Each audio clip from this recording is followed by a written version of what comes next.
xt is given by root of alpha t xt minus 1 plus 1 minus alpha t times epsilon, where epsilon is a sample drawn from normal 0, 1. And this defines a first order Markov chain is what we saw. So starting from a data point, you keep projecting it onto the latent space according to this equation, this particular equation,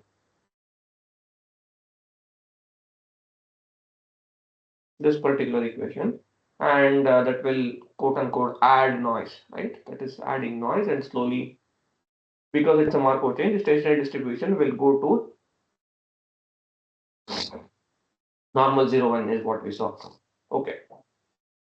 Now, this encoding enforces a distribution on the tth latent space conditioned on t minus first latent space, which happens to be a Gaussian with certain parameters, mean and variance, that is written here. And the corresponding decoding distribution is what we call as the model distribution. It is learnable. Okay. What you learn is that you learn the decoding distribution, the mean and the variance of the decoding distribution at all time steps t. Now, as we saw later in the lecture, that the variance is actually often not learned. That is also assumed to be fixed or known. What is learned is the mean of the decoding distribution. Okay. Now, how do we do that? We do that using the usual elbow optimization. So for that, we started from the log likelihood, wrote down the elbow, and yeah, did some algebraic manipulations, right? Uh, And finally, what we got was that there were three terms in the elbow. One we called as the reconstructed term, where you take the uh, first latent variable and try to reconstruct the data. And the second term is prior matching term, okay, which was independent of model parameters theta, okay. And the third term is what we called as the consistency term or denoising matching term, okay. That is what we called as the consistency term. That involved a KL divergence, computing KL divergence between two distributions. One was this Q xt minus 1 given xt and x naught, and the model decoding term p theta xt minus 1 given xt. So note that in the denoising matching term or consistency term, right, there are two distributions. One is the decoding distribution, the other is a sort of reverse of the encoding distribution. Reverse in the sense that it's going in the backward direction of xt minus 1 given xt and x naught. But yeah, so that is known, okay, but has to be computed. It is not trivially known. We have to compute that distribution. So what we did was we wanted to compute that consistency term. For that, we need to compute the known reverse distribution that appears in the consistency term, and we use Bayes law, right? And the fact that all of the involved distributions are Gaussian distributions, completed the square, and finally we, yeah, so two things. One, in the while we are computing the known term, okay, known denoising term in the consistency loss component, we encounter terms like q of xt given x naught, right? Where xt is the tth latent vector and x naught is the data. So now we use recursion to find this q of xt given x naught, right? Using this argument, and finally q of xt given x naught still happen to be a Gaussian with parameters denoted by alpha bar x naught, and yeah, parameterized by alpha bar x naught, where alpha bar is the one that is defined here, which is a product of multiple all the alphas till the time t.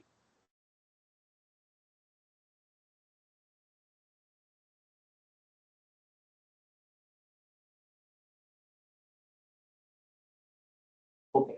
So using that and the fact that all of them that are involved are Gaussian distributions, completed the square and finally found out what this the known denoising matching term was, right?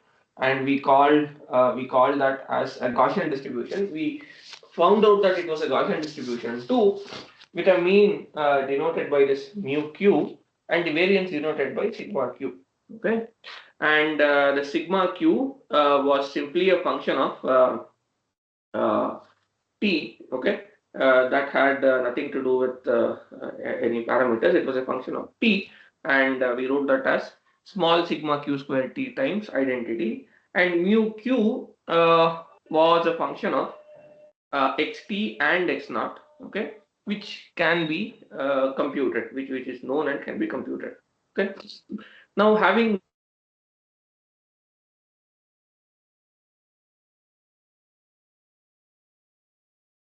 p theta. Okay, we can now finally compute the denoising matching term or consistency term, which is a Kl divergence between two Gaussian distributions. Okay.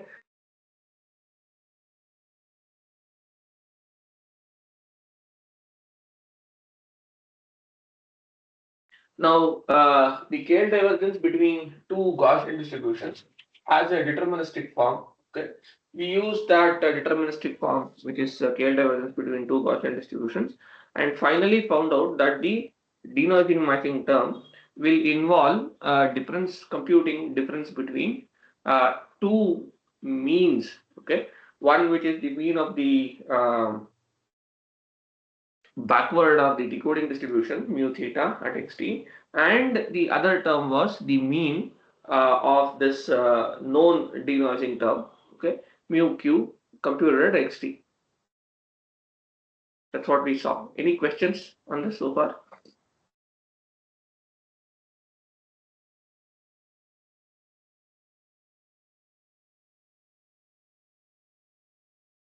Hello, hope I'm audible.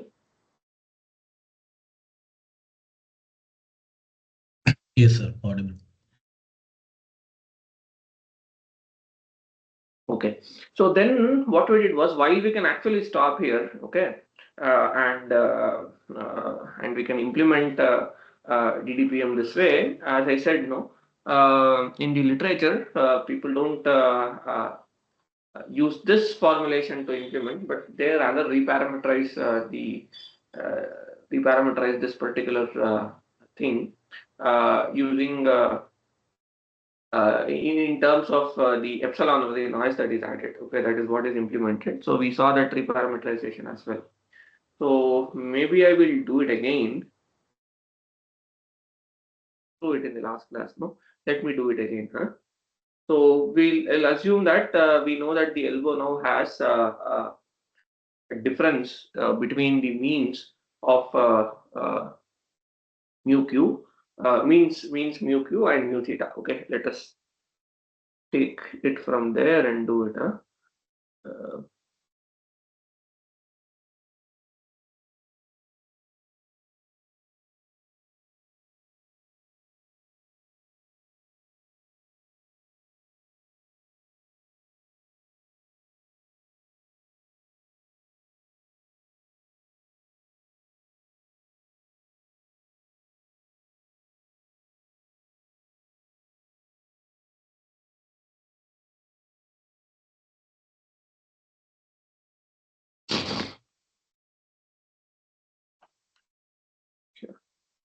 okay, now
Hello?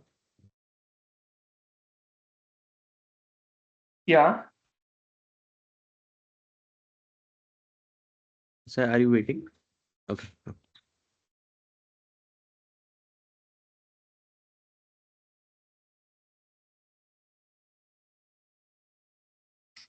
So we have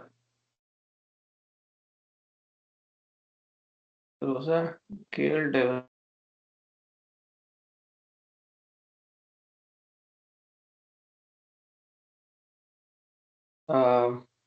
Q of xt minus 1 given xt and x naught is one distribution. The other distribution was p theta xt minus 1 given xt. Right? Yeah, this was what it was, and we show that q of xt minus 1 given xt and x naught was a Gaussian distribution. The mean we called as mu q, okay? And the variance was sigma q, right? And mu q was a function of xt and x naught. So given an xt and x naught, you had this mean to be equal to root of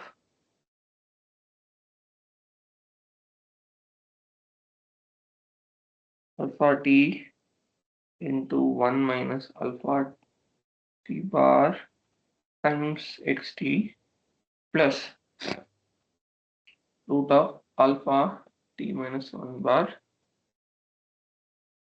into 1 minus alpha t into x naught divided by 1 minus alpha t bar. See, note that the denominator is actually a constant and it's a scaling factor. So basically, it's a linear combination of xt and x naught. That is what this mu q is, right? So now, okay. Now, if you recall, using a recursion, we showed that the tth latent variable xt, okay, can be represented in terms of alpha t bar, okay, presented in terms of x naught, right? Alpha t bar into x naught plus root of 1 minus alpha t bar into epsilon. Do you remember this? So we used recursion and showed that xt can be showed in terms of x naught and the noise added epsilon, correct? So this implies that now mu q, okay, Your screen is stuck. Okay, it's lagging, I guess. You don't see. So, internet. Hold on, see, let me do one thing. Let me just use my phone internet to connect. Huh? I think that should be better. Give me a second.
Do you see the screen now?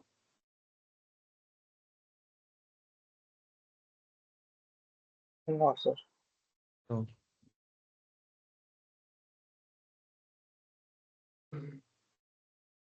Oh, what's happening? I just changed my internet to my phone internet.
Yeah, please tell me if you can see the screen whenever you can.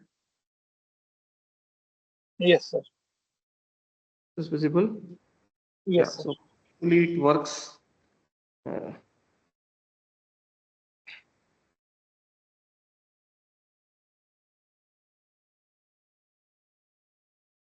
yeah, sorry about this. As I said, I've come to my hometown and internet is not my standard one.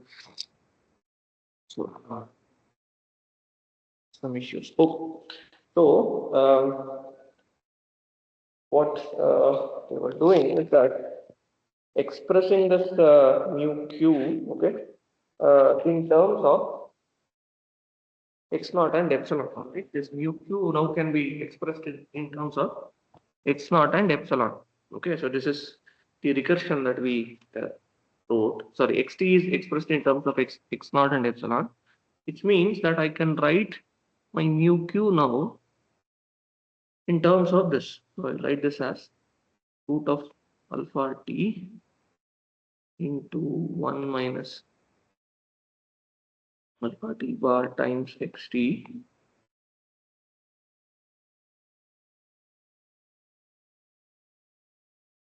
plus root of alpha t minus 1 bar into 1 minus alpha t. Okay, now this implies that here I can write x naught, okay, in terms of xt and epsilon, right? Xt minus root of 1 minus alpha t bar times epsilon divided by alpha t, root of alpha t bar, right? So which means that this x naught which is there in mu q, I can replace that with this thing now, xt minus root of 1 minus alpha t bar into epsilon divided by root of alpha t bar, right? This entire thing divided by 1 minus alpha t bar, right? So what did I just do? Xt can be reparameterized in terms of x naught and epsilon, which means that x naught can be written in terms of xt and epsilon. So mu q now, the x naught in mu q now can be written in terms of xt. That is what was done. So I will skip the algebra. If you rearrange the terms and group them and modify, what will happen is finally the mu q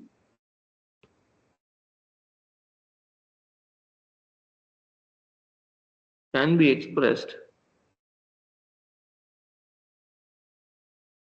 1 by root of alpha t into xt minus 1 minus alpha t divided by root of 1 minus alpha t bar into root of alpha t times. Okay, yeah, so this is simply by rearranging the terms above with that.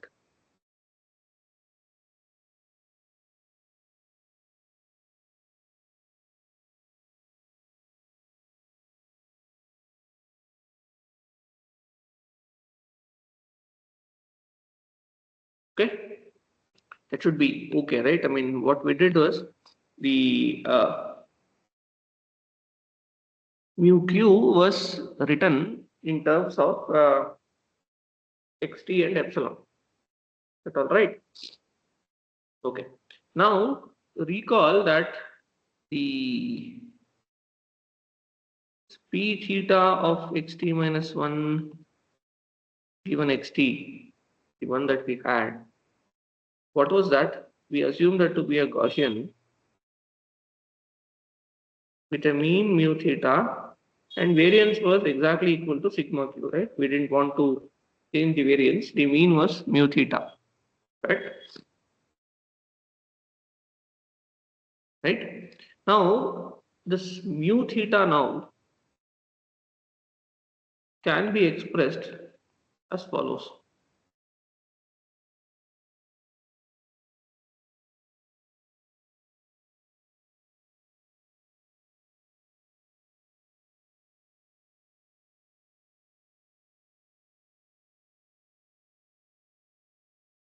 Minus alpha t divided by 1 minus alpha t bar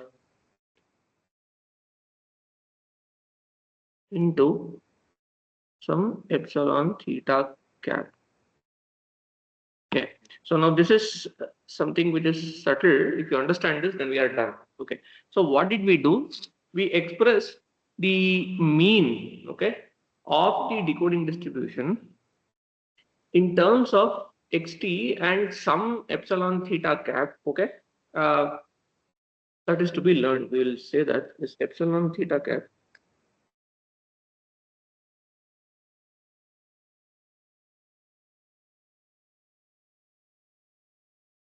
is okay. Okay, so what did we do here? We note that any Gaussian distribution, right, can be expressed in terms of any other Gaussian distribution just by scaling and shifting. Correct? Do you agree with me on that? That is reparameterization, right? So if you are given a particular Gaussian distribution, you can always scale and sample from a particular Gaussian distribution. You can always scale and shift the sample of that particular Gaussian distribution to make it into any other Gaussian distribution. Do you agree?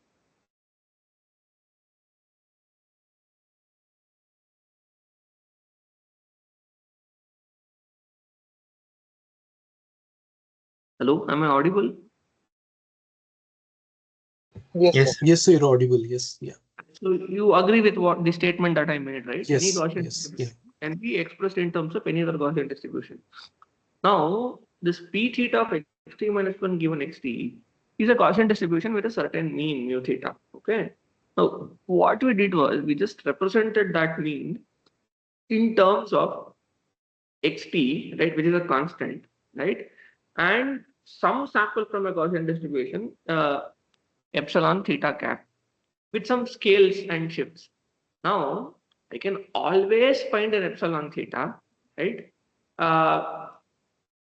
Which when scaled by this particular scaling factor and shifted by 1 by root of alpha t times xt will give back my mu theta. Do you agree? So what I'm trying to say is if you scale and shift a particular Gaussian distribution, right? You can always learn the scale and shift factor so that you can get back to the original Gaussian distribution. Is that all right?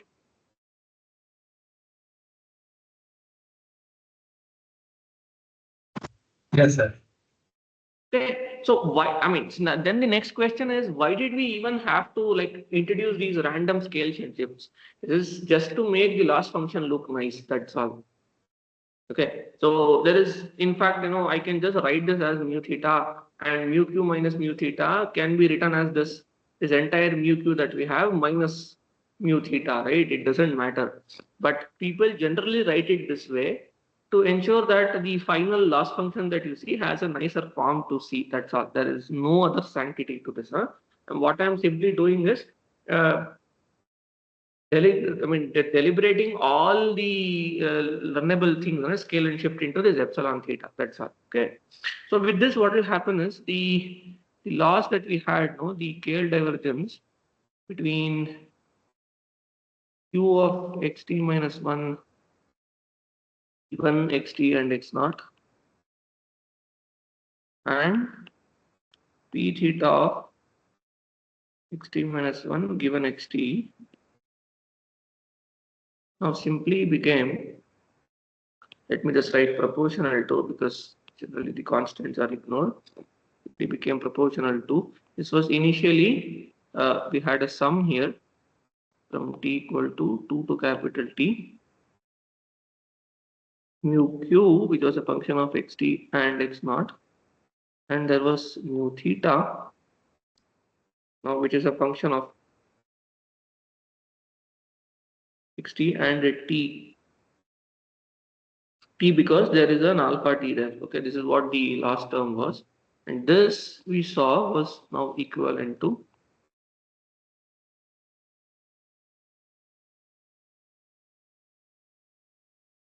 all terms being equal. Let's call this as epsilon t. Okay, I think this is better to write this as epsilon t because the tth sample, right? I mean, tth noise sample that was drawn to make x naught xt. It's easier to understand. Okay, so this is epsilon t, and you have epsilon theta cap. Just to make it look this elegant, no, this mu q, sorry, mu theta was reparameterized in terms of xt and those constants. Finally, this is what it turned out into. Is this all right? So when you are implementing a diffusion model, right, a DDPM, all you have to do is implement this loss function. So this becomes a regression problem, right? So this is a regression over epsilon t. Let me explain that more. Regression over epsilon t. Okay. Any questions so far? How did we get there? Get here? Before I move to the implementation nuances.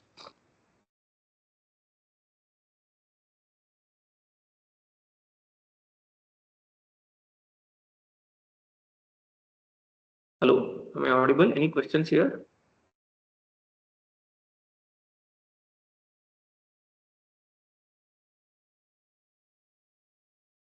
Are you there? Am I audible?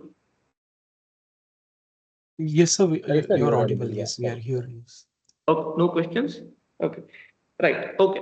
So this is what it becomes. So now the next thing is, how do we implement this in practice? This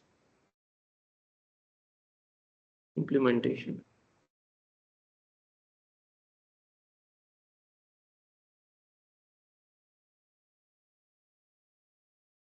So it's basically training of DDPM.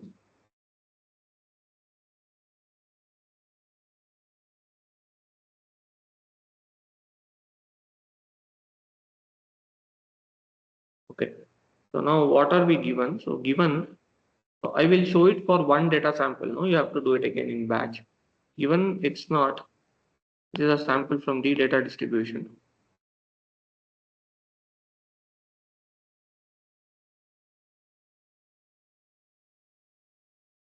From the true data distribution.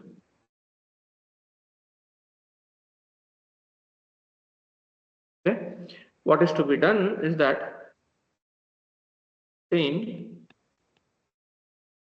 So first, what you do is sample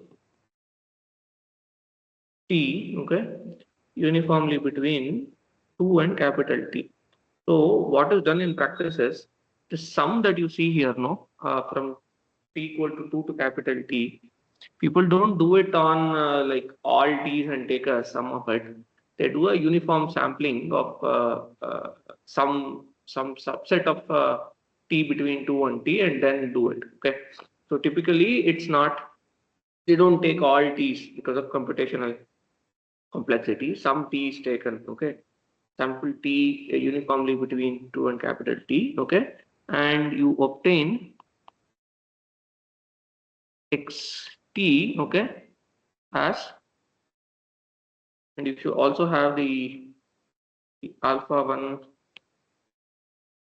set alpha 1 alpha 2 up to alpha capital T, okay. So you fix this. So typically it is fixed at the schedule that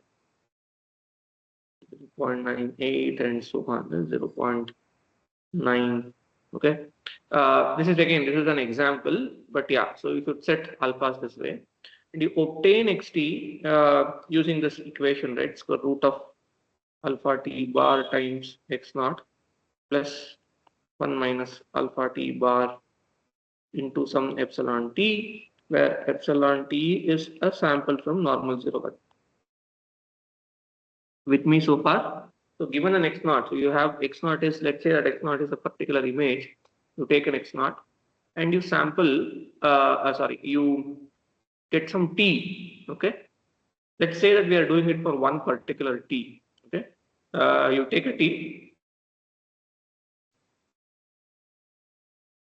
got a bad cold.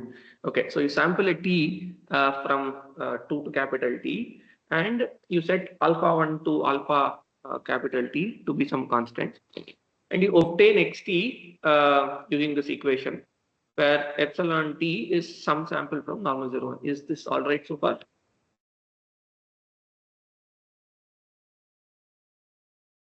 Okay, so once you have this, what you do is the following, that you construct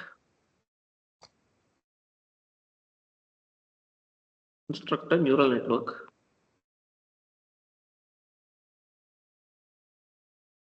parameterized by theta. Okay, so this neural network typically will have this architecture which is called the unit.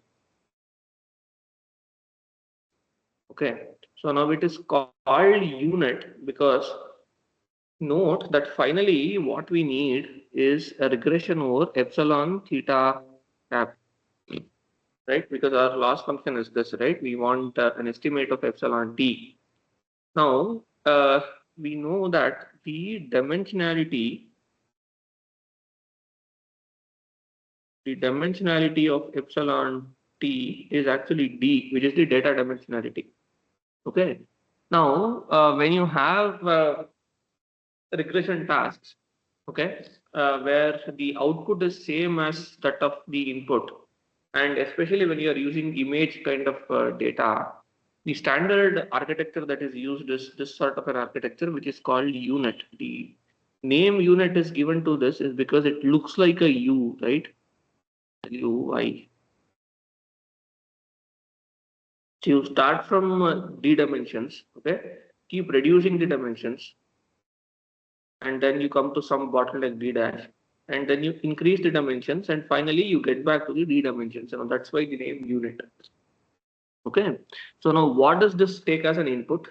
So you please note here that the mu theta that we had, in fact, this epsilon theta cap now will also become a function of xt, right, and t, obviously, right, because that is the scale and shift, and that's what it a function of. Mu theta was a function of xt and t, and when I just reparameterize that in terms of some epsilon theta cap, that also becomes a function of xt and t, right?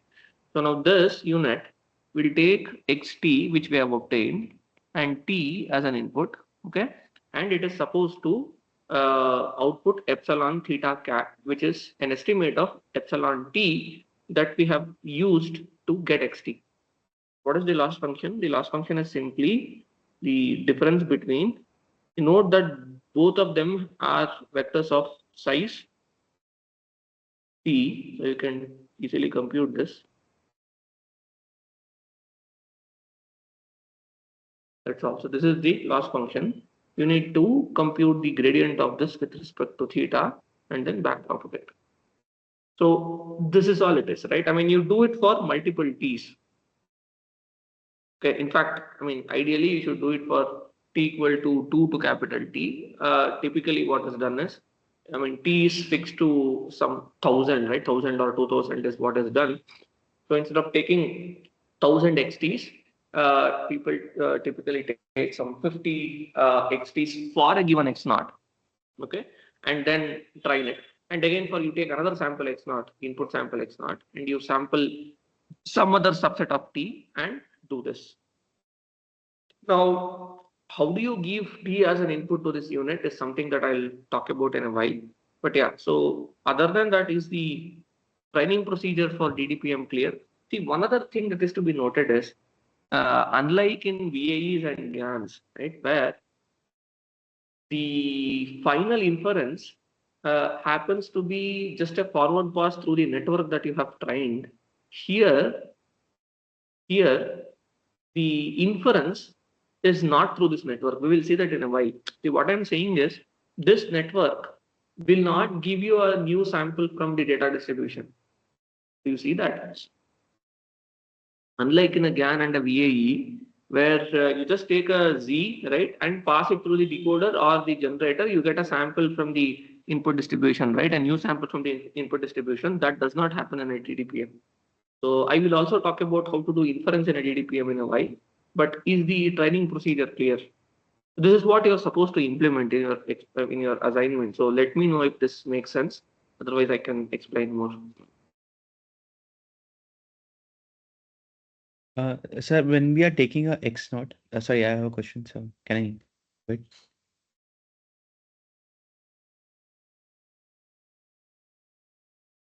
Can I go ahead with the question?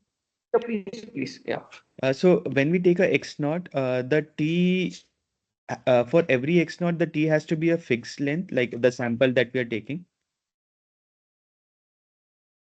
What do you mean by that? See, you take one X naught, right? One X. Suppose you are doing this on some data set, right? Some image data set. X naught is one sample from the data set, one image. Yes. You take one image. For that one image, you get all the noisy versions, no latent versions, X1, X2, X3, X4, and so on. For each of them, you do one training through this unit. Okay. So is it one or more than one for a given data point? See, for a given data point X naught, you get for one XT, you do one forward pass, one backward pass. Okay, and T's we take multiple for a given X naught. Because the loss function has the sum across all T's, no? Okay. Yeah, but here we don't take all T's, but we take some samples from 2 to T. In practice, capital T's, see, capital T is fixed at 1000, okay? But while training, you do a random sampling, uniform sampling between 2 and 1000 and do it. That is how it is done. This is for one X naught, and you need to do it for all data sets, all data points. No, that will be one epoch. So typically, what is done is you do it on batches. You take a batch of X naught, right? And for excuse me, so take a batch of X naught, and for each of the samples in X naught, you do a sampling of certain T's, okay, and find those XTs, and do a forward pass and a backward pass for this entire batch, and you do another batch of samples. You take another batch of samples from the data set, and iterating over the entire data set will give you one epoch. And you do multiple epochs of training, usual training. Is that all right? And epsilon t is just a sample from a normal 0i. Yes, epsilon t is always a sample from normal 0, 1. That's all. So for when you obtain xt, you take one sample from normal 0, 1. See, last class we saw that no, it is simply one sample from normal 0, 1, but the information about t is encoded in this alpha bar, because alpha bar is product of all alphas from 1 to t, isn't it? You have to actually there is one other step here. You have to compute alpha bar t, right, as a product of equal to 1 to t alpha I. This is how we defined alpha bar. No, for every t you have to define alpha bar this way and get an xt, then pass it through the unit, predict whatever is coming, compute the loss, back propagate.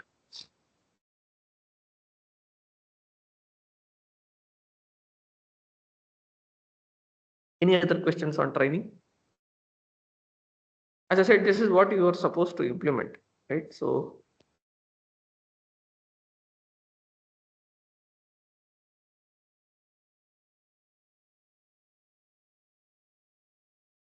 okay, if it's clear, then there is one other question that is to be answered is how do we give this time t, right, as an input to the unit? Okay. Yes, now how to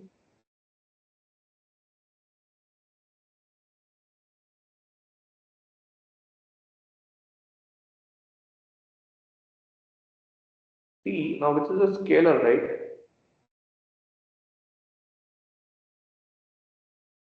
An input.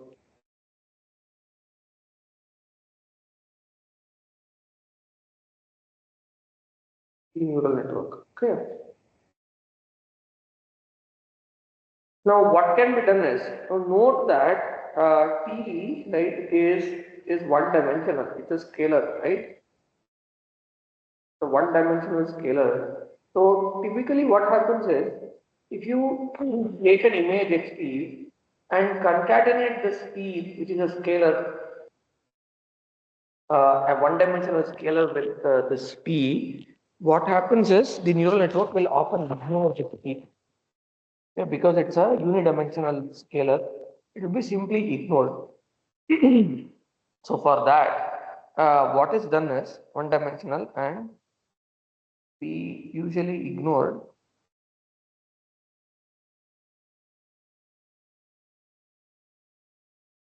if concatenated or when concatenated with a very high dimensional vector.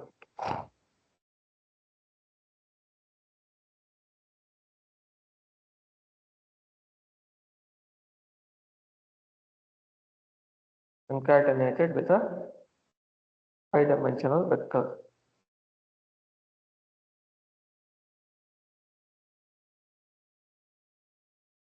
So in this case, this is xt, which is an image, right? Or some data. Okay. So now for that, what is done is to avoid the above scenario.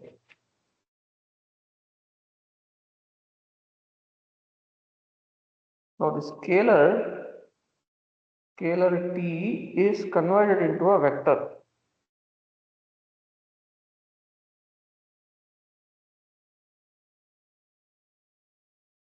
Okay, t is converted into a vector and then concatenated.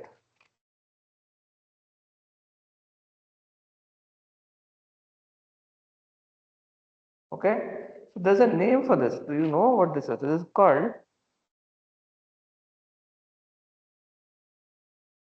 positional embedding. Okay. This positional embedding, it's a high sounding name. It's nothing but converting this t, which is a scalar, right, into some vector. Okay, so what is done is t is converted into some t cap where t is a scalar. Okay, now t cap is in some d dimension. So that is what the idea of positional embedding is. Right? P is a function that would take t and project it onto t cap. So how is it done?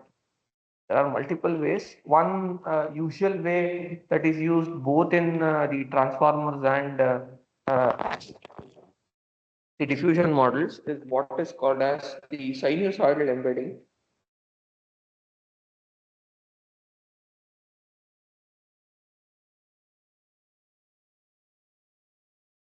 I will just give you the idea of this. You can go and look at the details. Huh? This is like a lot of blocks, etc. It's not at all difficult.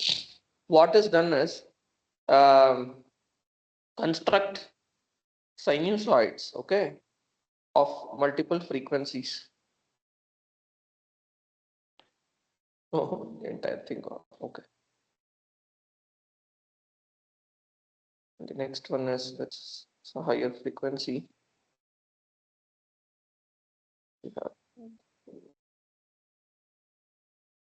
And so on. Okay. Okay. Now, now this, how many sinusoids are there? There are d number of sinusoids. Construct d number of sinusoids. And what you do is that at every t, so this is the time axis.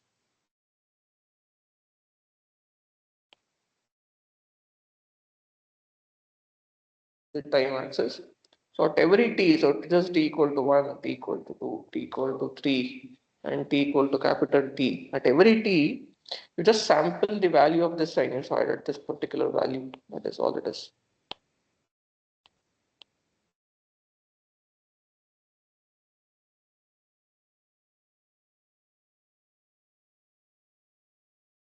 This is at t equal to 1, at t equal to 2, at t equal to 3, and so on. Do you see what is happening? Now this t cap, okay, at a particular t. So t cap at a particular t, okay, is a vector of dimensions d, okay, where every component is sine of some fixed frequency. So you have a fixed frequency that's a function of d, okay. Let me just call this as 2 pi times d. No, d is fixed, no. So let me call it as some I divided by d. Okay, okay. And then you have the second component is sine 2 pi times 2 divided by t. You have like sine 2 pi 1, 2, 3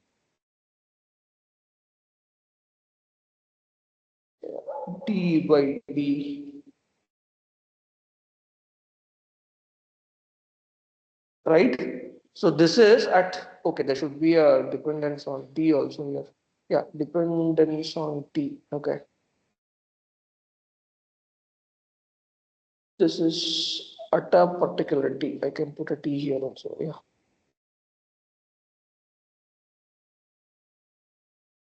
This is all right. I mean, do you get the idea what's happening? So what is happening is for a given t, okay. So basically, you want to convert a scalar into a vector. Like, how do you do that? Is that you just take construct like d sinusoids. If you want to convert that into a d-dimensional space, you construct d sinusoids, okay, and of different frequencies. And at every t, you take a snapshot of all the sinusoids. So you will get a d-dimensional vector at every t. So now you converted a scalar t into a vector, a t-dimensional vector at all t's.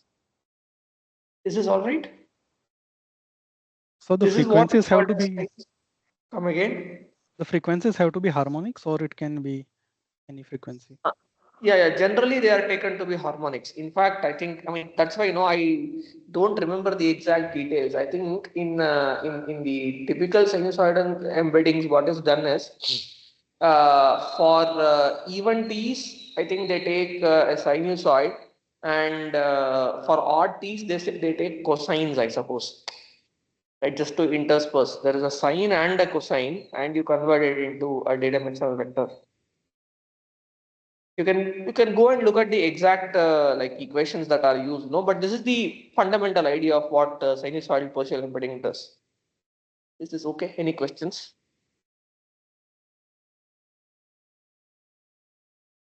So we are defining that vector, right? It means like comma in between each sign, right? Just to Come again? Sorry, I missed it. What did you say? sir, we are defining t cap as a vector, right? So it's sine 2 pi t by t comma. I mean, like those are terms of that vector, right? Yeah. Nothing These are else. different. Yeah. These are different terms. Yeah, it's a vector. Just a space. Yeah, these are different terms. Thank you, sir. A vector. Yeah. See, look at this. No, this t cap is in d dimensions, right? I mean, t is a scalar. T cap is in d dimensions.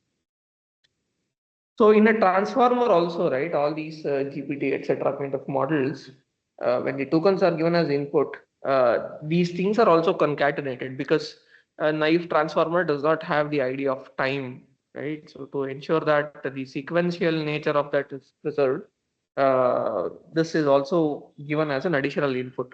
Same thing is done in this thing also, right? When you implement, I mean, there are standard implementations of sinusoidal positional embeddings in PyTorch. You just take that and concatenate that. In fact, there is one other thing that is done.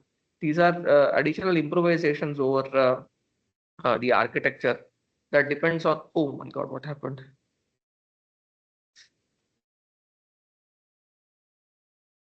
Some stupid thing.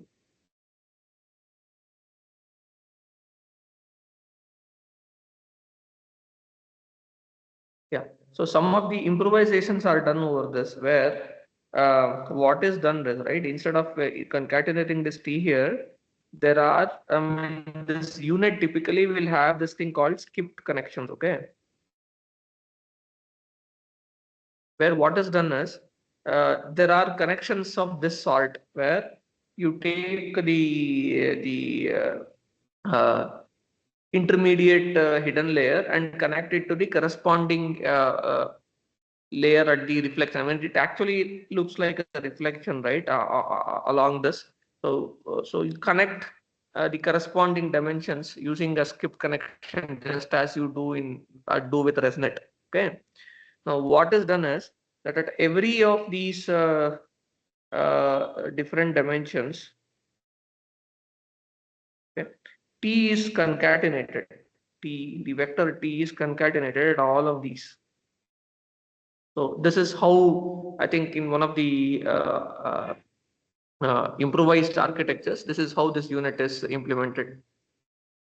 See, in your assignment, you don't have to do this. All you can do is just take a T, okay? Take the corresponding sinusoidal embedding, concatenate that with xt, and just appropriately give it as an input. But if you can, right, this would be a better way to do it, where you have skip connections. In fact, doing skip connections in PyTorch is not difficult. You can ask TAs to help you out with that.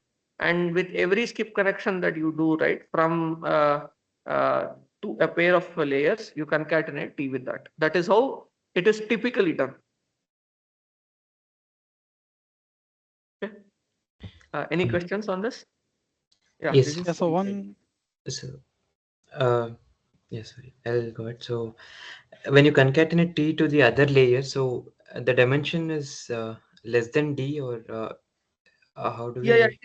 It is less than D. You have to appropriately take care of the dimensions. Okay. So the T's will be generated differently for each at each layer.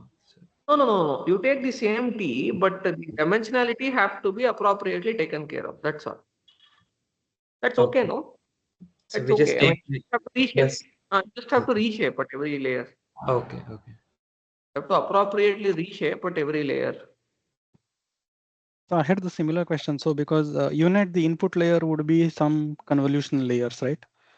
So how do we append T to the data where, because that's not really part of the image, right? Correct, correct. That's not part of image. That is why what is done is XT is not concatenated at the input layer. So what is done is Okay. after the first convolutional layer, okay, you take the output of the first convolutional layer, concatenate T, okay, appropriately reshape, and then use the next layer. That is how it is done. Okay. Is that And okay? any particular reason why we are using UNet here? I mean, why do we have to create this bottleneck in between? See, otherwise, no, xt and epsilon theta have the same dimensions, right? What sort of neural network do you use? Okay.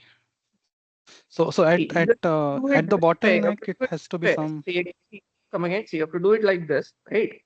Now, what will Yeah. happen is xt has the same dimensions, and you have to maintain the exact same dimension here, and then get the epsilon theta, right? See, that would you will run into the problem of not learning it well because you might get into identity. Okay. Then you have to reduce the dimension. Start from xt and reduce the dimension. If you reduce the dimension, you will not get epsilon theta. You'll have to get to epsilon theta. Then you have to again increase the dimension, right? Yep. So that will Got it. make the architecture naturally UNet kind of architecture.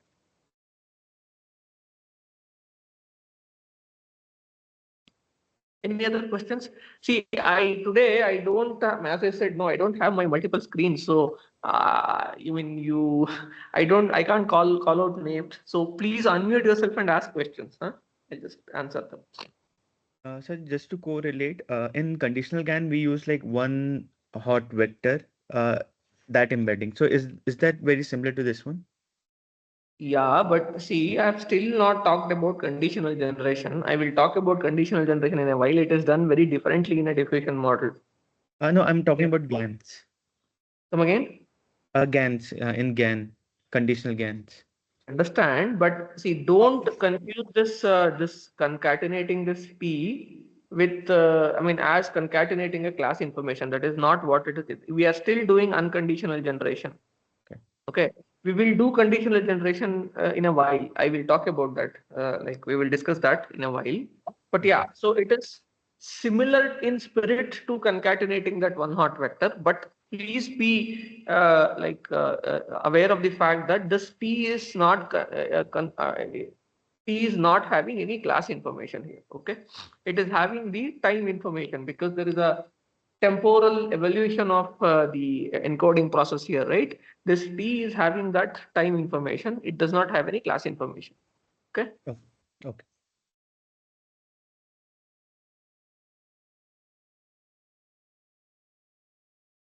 So one more point. So with this time information, what we want the model to learn is at any given time step, how to do the denoising. Is that understanding correct? Correct. Correct. Okay.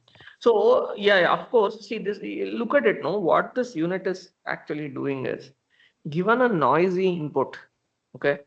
At time t, it is trying to tell you what was the amount of noise that was added to make x not noisy. Because epsilon theta is an estimate of that, no, the amount of noise, because that is what you are regressing over.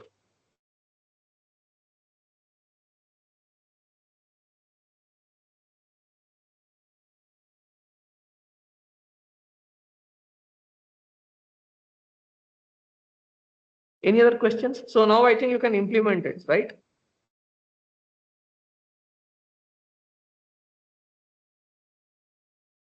Yeah. Okay. So let us move on quickly then. So this is about training. Let me talk about inference in DDPM. Suppose after you have trained this, how do you generate images? Okay, let us look at that. Then we will talk about conditional generation and then we'll go to DDIMs. Okay, so this is inference with DDPMs.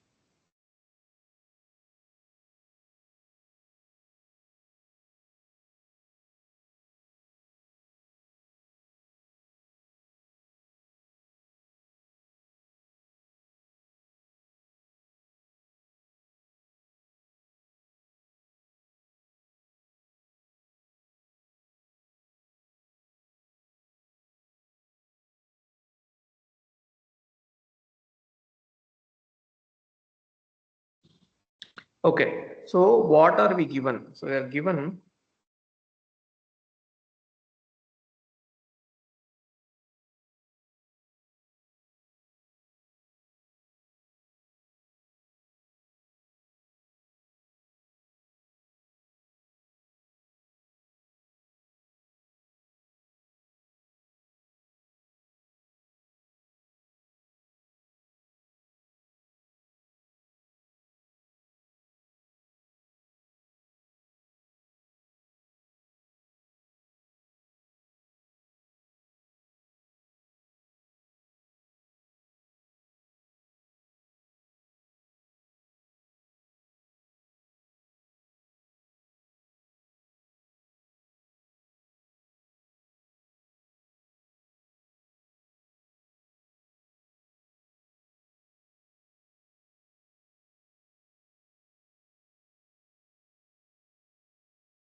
right. So this is what we should do. We have a train network, epsilon theta, I mean say theta star, okay, that would take xt and give you epsilon theta.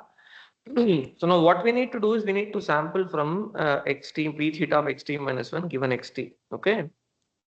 So let us do that. So we have to do it iteratively now. See, this is where uh, one of the drawbacks of DDPM comes. The sampling is very, very slow because we have to start from t equal to capital T and go all the way till t equal to 1. Let me write that.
Yeah, that's it.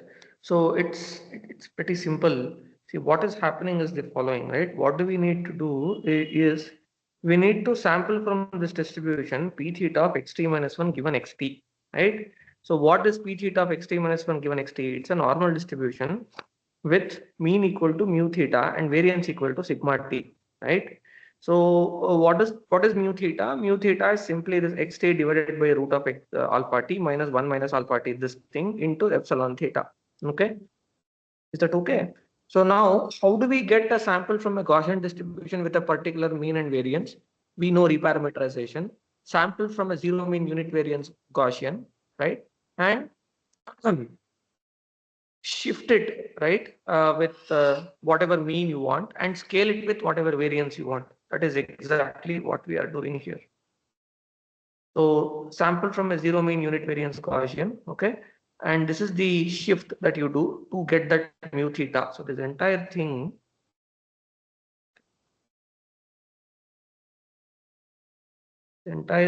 right, is mu theta. That's all. Just shift it with mu theta. And this is again, you have the sigma q, right, which is the variance that we are using. And you get xt minus 1. And where are we using the unit here? So the trained unit,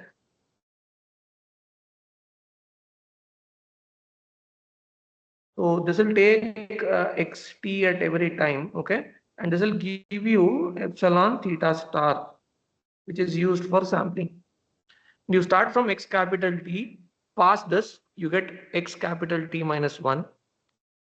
So then you take x capital T minus 1, pass through this network, get epsilon theta star at that T, right? And then keep doing it till you get x naught. This will give you a generated sample. Is this all right? This is how you do sampling. See, as I said, unlike in a GAN, right, or a VAE, where doing one forward pass through the network that is trained will give you a sample which is needed.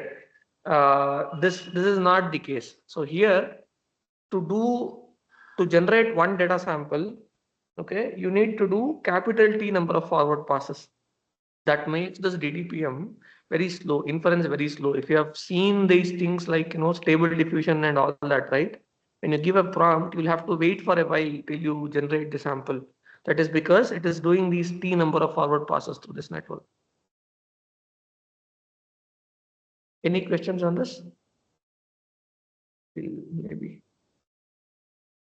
let's do this. Let me know if you have any questions on this.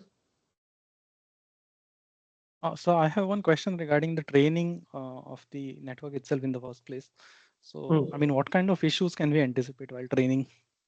Just some practical hints. The DDPM training is not that hard.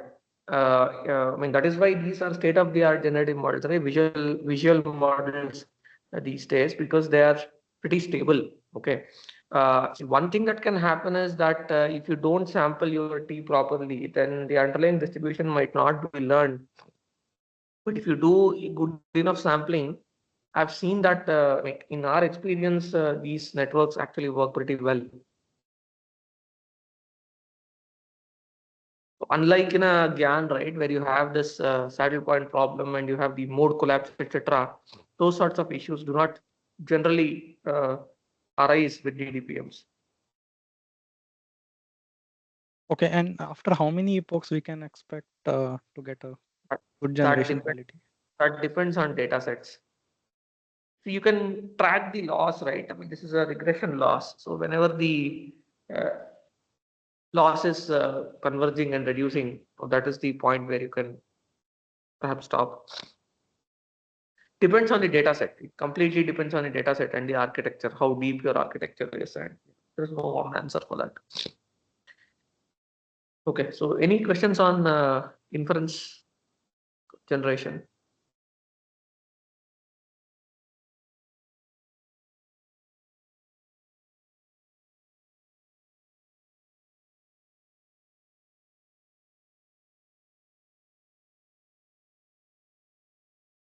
No questions?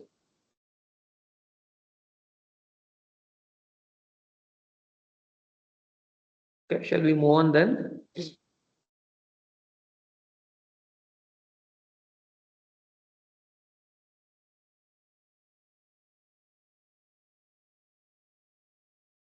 Am I audible? Like, did I drop down or something? Hello? Yes, sir. We can move Okay. forward. Tell me? Okay.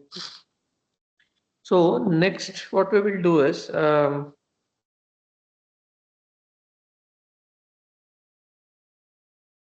we'll look at how to do conditional generation, okay? Guided diffusion.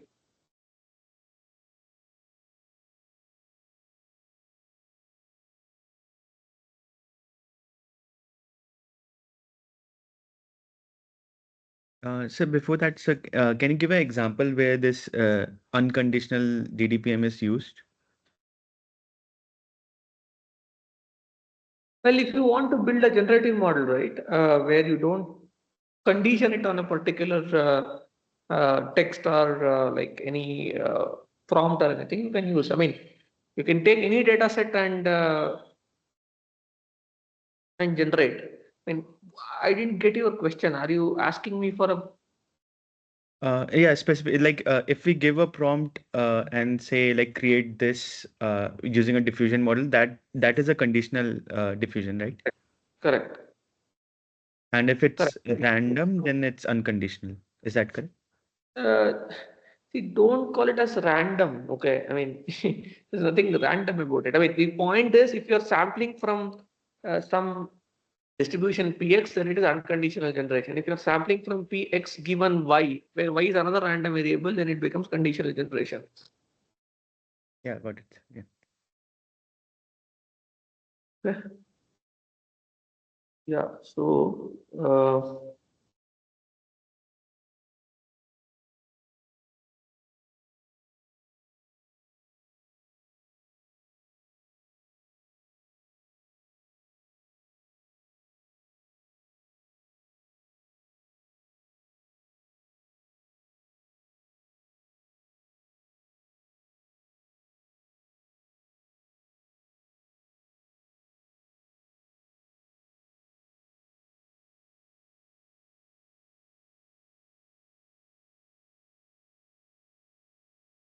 Hmm. Just thinking if I have to like do that now or just take a break and do it. What do you want? Do you need a break or should we complete this? It'll take me about 20 minutes to complete guided diffusion. Shall I complete that and then take a break?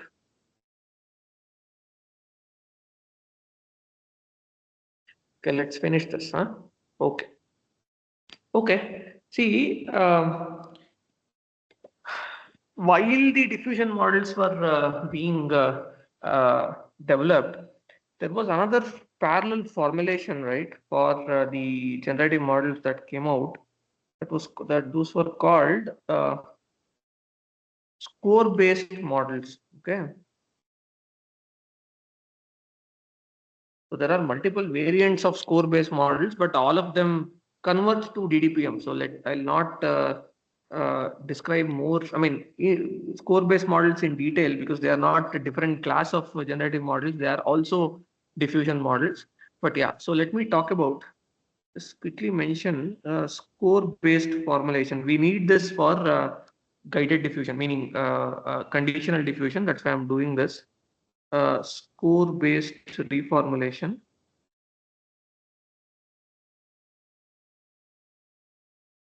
Okay. Okay. Now, there is a statistical result. Okay. That would say that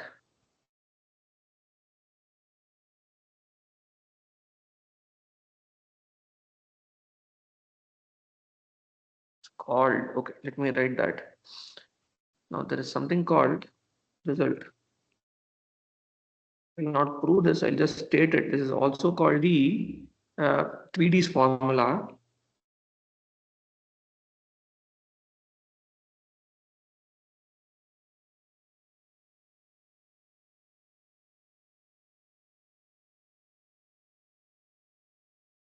Which would say that this is a very well-known classical historical result that would say that if Z is a Gaussian random variable with mean mu Z and variance sigma Z, okay?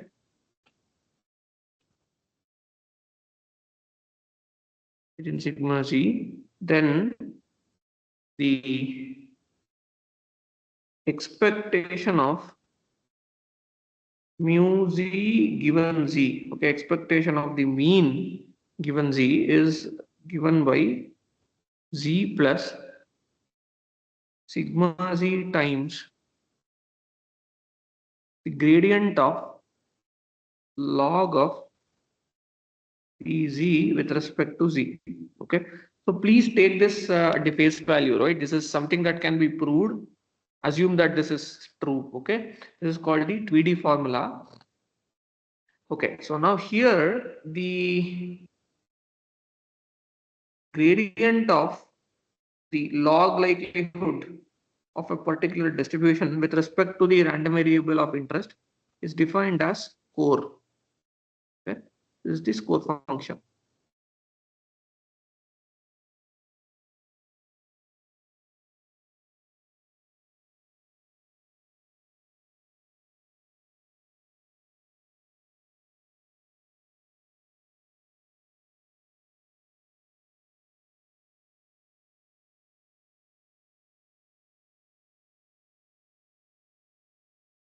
Okay, this is a known result. Okay, so now let's use this result. So what do we do is we have in the context of DDPM,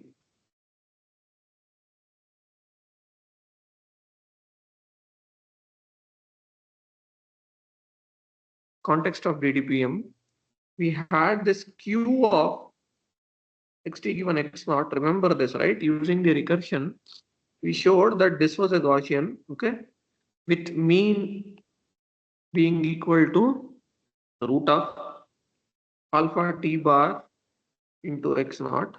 And the variance was 1 minus alpha t bar times I. Okay, this is the Gaussian distribution. Suppose I apply this Tweedy's formula to this. Okay, what I can write is that I can write the expectation of mu xt, okay, which is the expectation of this distribution given xt, is written as xt plus 1 minus alpha t bar times root of xt log of pxt. This is simply applying the Tweedy's formula as above, right? I mean, sigma, the variance of this is 1 minus alpha t bar into I, therefore, the identity matrix will go away. This will simply be this particular thing. Okay, so what is the mean of this distribution? We know that the mean of this distribution is the root of alpha t bar into x naught is equal to xt plus 1 minus alpha t bar times the score function p of xt. Okay, so now rearranging the terms, this implies my x naught can be reparameterized in terms of xt plus 1 minus alpha t bar into the score function divided by root of alpha t bar. Okay, okay. Now, why is this of any consequence? Is because we also know that this x naught, okay, was reparameterized in terms of 1 minus alpha t bar into epsilon, right? If you remember this. Okay, this is what it was. We showed this. So if we compare the terms, okay, we see that the score of log of p of xt is simply equal to some scaled version of 1 minus alpha t bar times epsilon. Okay, this is the result that we need, okay, which is that the ground truth, I mean the noise that we are adding to xt, okay, is actually the score which is the derivative of log of p of xt with respect to xt with a scale. Is this all right? So this implies that the loss function that we had, no, which was epsilon minus epsilon theta cap, okay, is equivalent to, right, regressing over the score of the model a particular t. So this is the result, right? I mean, that's why the name DDPMs are also called score-based models. So basically, what is being done is score matching, isn't it? So the true score is the noise, and whatever the model is giving can be looked into as the estimated score through using the neural network, and that is what we are matching. Is that all right? See, actually, we don't need this result. What we need is that a simple thing that why when we are constructing DDPMs, we are implicitly matching the scores of the, I mean, the true score and the estimated score. Is that all right? I mean, this is the result that we actually need, right? Which is the original noise that we add to make x not xt, okay, is actually a scaled version of what is called as the score function. Is this is all right? So we will use this result to build a conditional diffusion model. Okay. Any questions so far? We don't we all we did was we just introduce a concept called score, which is the derivative of the log likelihood of a random variable with respect to the random variable itself. Okay, and we showed that in the case of a DDPM, the ground truth noise that we add to x naught to get to xt is simply a scaled version of what is called as the score function at xt. Is this all right? Any questions here?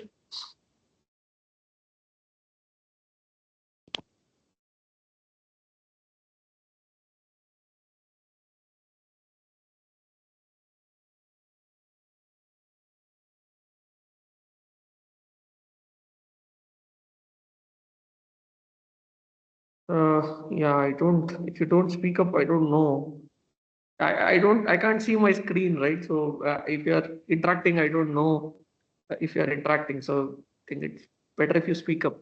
Shall we move on? This is all right. Yes, sir. Yes. Yes. So now we'll do what is called as conditional generation using this idea is also called the guided diffusion.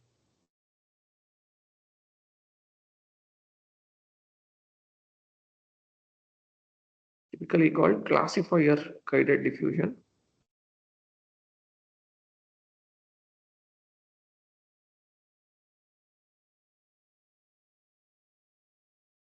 Okay.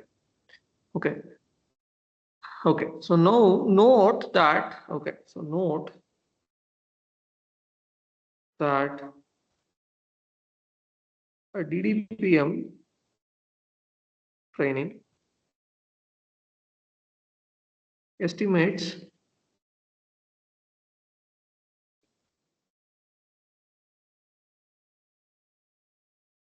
the score of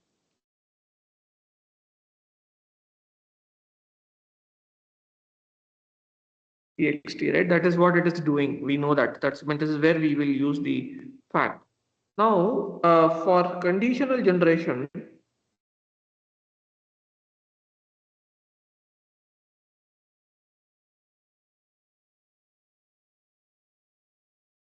okay, one needs to estimate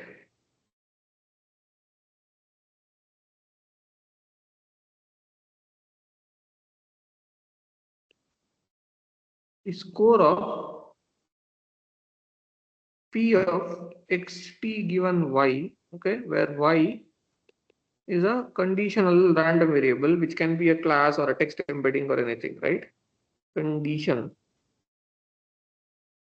can be a class label or it can be a text embedding or anything depending upon what your class is, what your conditioning is, right? So yeah, so what we are doing is instead of estimating the score of pxt, we need to estimate the score of pxt given y, correct? That is what is to be done. Now how do we do that is that we simply use Bayes rule to do that. We have the score of log of, we need p of xt given y, right, with respect to xt is the derivative of log of I will use Bayes law, P of xt times P of y given xt divided by Py. This is Bayes law. Okay. Then I will use the law of logarithms. So this is log of P of xt plus derivative of log of P of y given xt minus log of derivative of log of P of y. Note that these derivatives are with respect to xt because these are scores, right? Right.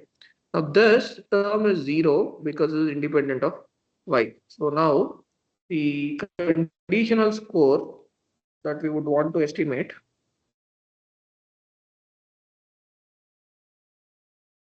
simply equal to derivative of log of pxt with respect to xt. This is the unconditional score, right? Plus some term. Okay, this is log of py given xt with respect to xt. Yeah, so this is the result. This is the result that we need. Is that what we showed is that the if you want to train a diffusion model on p of xt given y, all you need to do is train a model on unconditional data and have an additional term. Okay, estimate the score. Okay, estimate the score. Okay, of p of y given xt. So what do you mean by that? See, how do we do this in practices? That p of y given xt, what is this? This is actually a classifier, right?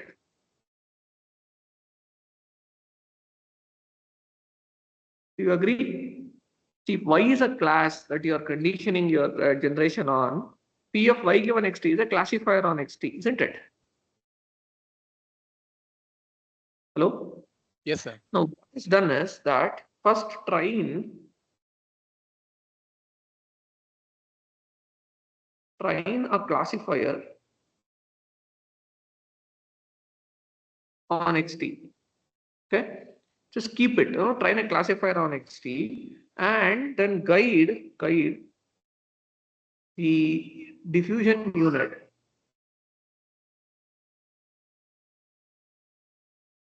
Oh yeah, this classifier. Okay, what do you mean by that? So now there's a unit that is to be trained, and note that this is actually estimating the score, right? So this will take xt and t. Now, because this is a network that is a conditional diffusion model, it will also take a y as an input. This is where you have the class label, right? That is coming as an input. So let us make it a little more easier to understand. So this will take xt and y as an input, and here you have the p going as an input. Okay, right? So now what you get here is the epsilon theta star, which is the unconditional score, right? We want this to be the conditional score. What do we do is that train another classifier. This classifier is py given xt. So this will take xt as an input and it will give you a class. Okay, this is pre-trained. Okay, we keep the classifier pre-trained. Now what you do is there is a score matching that is happening here, which is the usual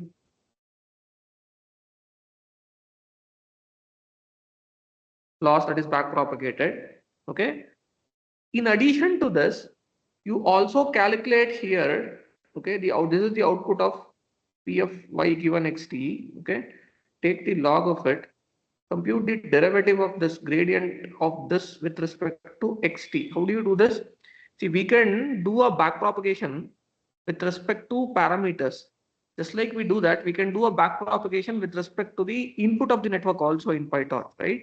So you take the gradient of this, the output of this network with respect to xt here. Okay, you back propagate, add those gradients. Okay,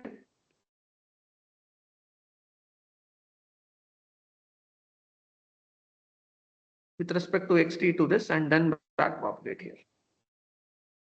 That's how you train it. Is this all right? So finally, during the inference, what do?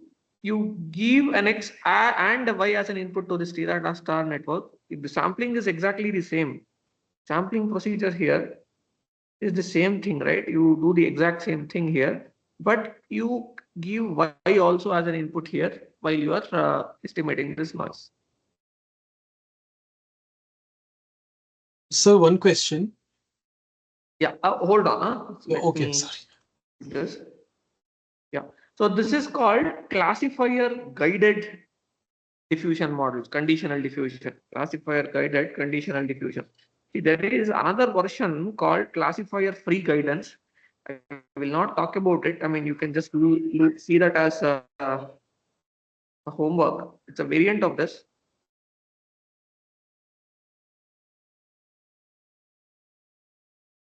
Just read that as a self-study thing. Yeah, this is called classifier guided conditional diffusion, where you first uh, realize that the diffusion model that you are training is implicitly doing the score matching, and use Bayes law to estimate, I mean, represent the conditional score in terms of unconditional score and a classifier. Okay, pre-train a classifier on XT on different noise levels. Okay, and then use that pre-trained classifier along with the unit to estimate the conditional score.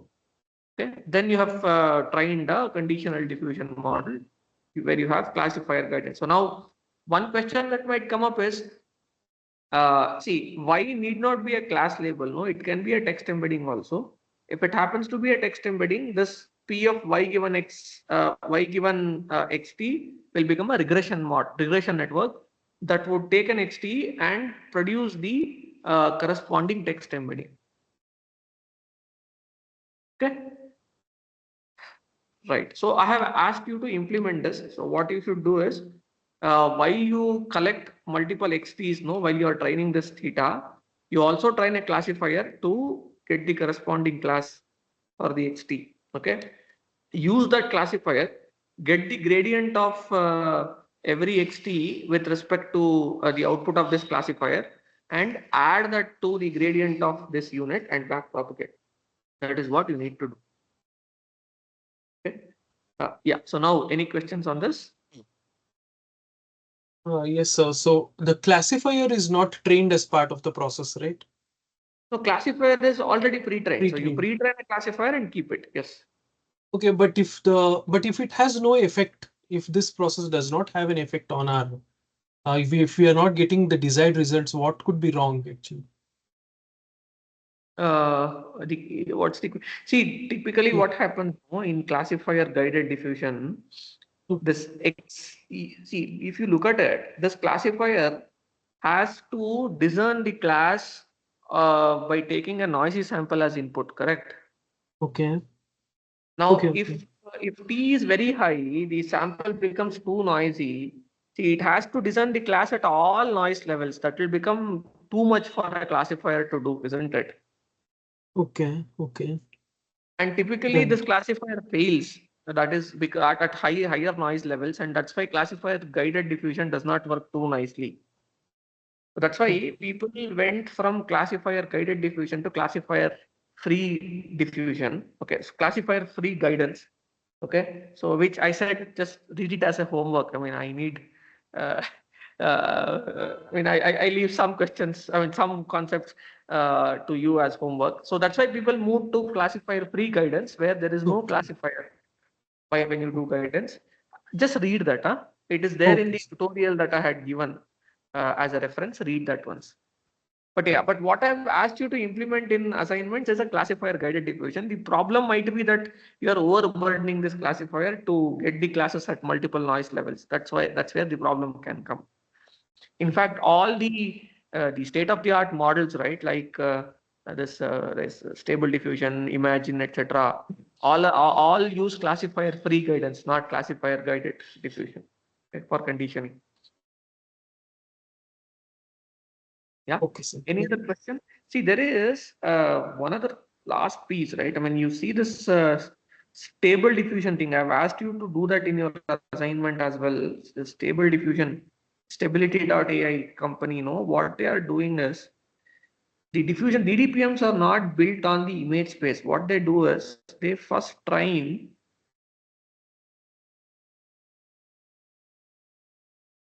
they take x naught and get x naught cap. So this is they first train a VQVAE. Okay.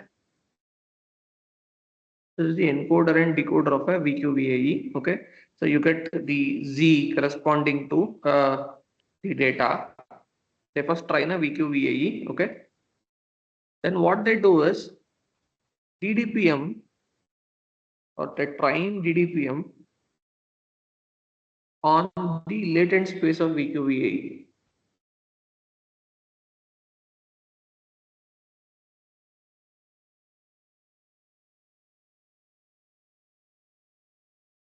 Okay.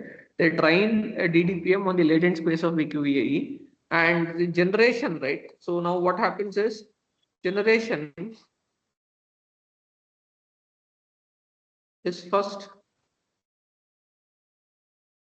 get a new latent sample, right? Because the entire generative model is built on the latent space of VQVAE and then pass it through the decoder of VQVAE to finally get the image.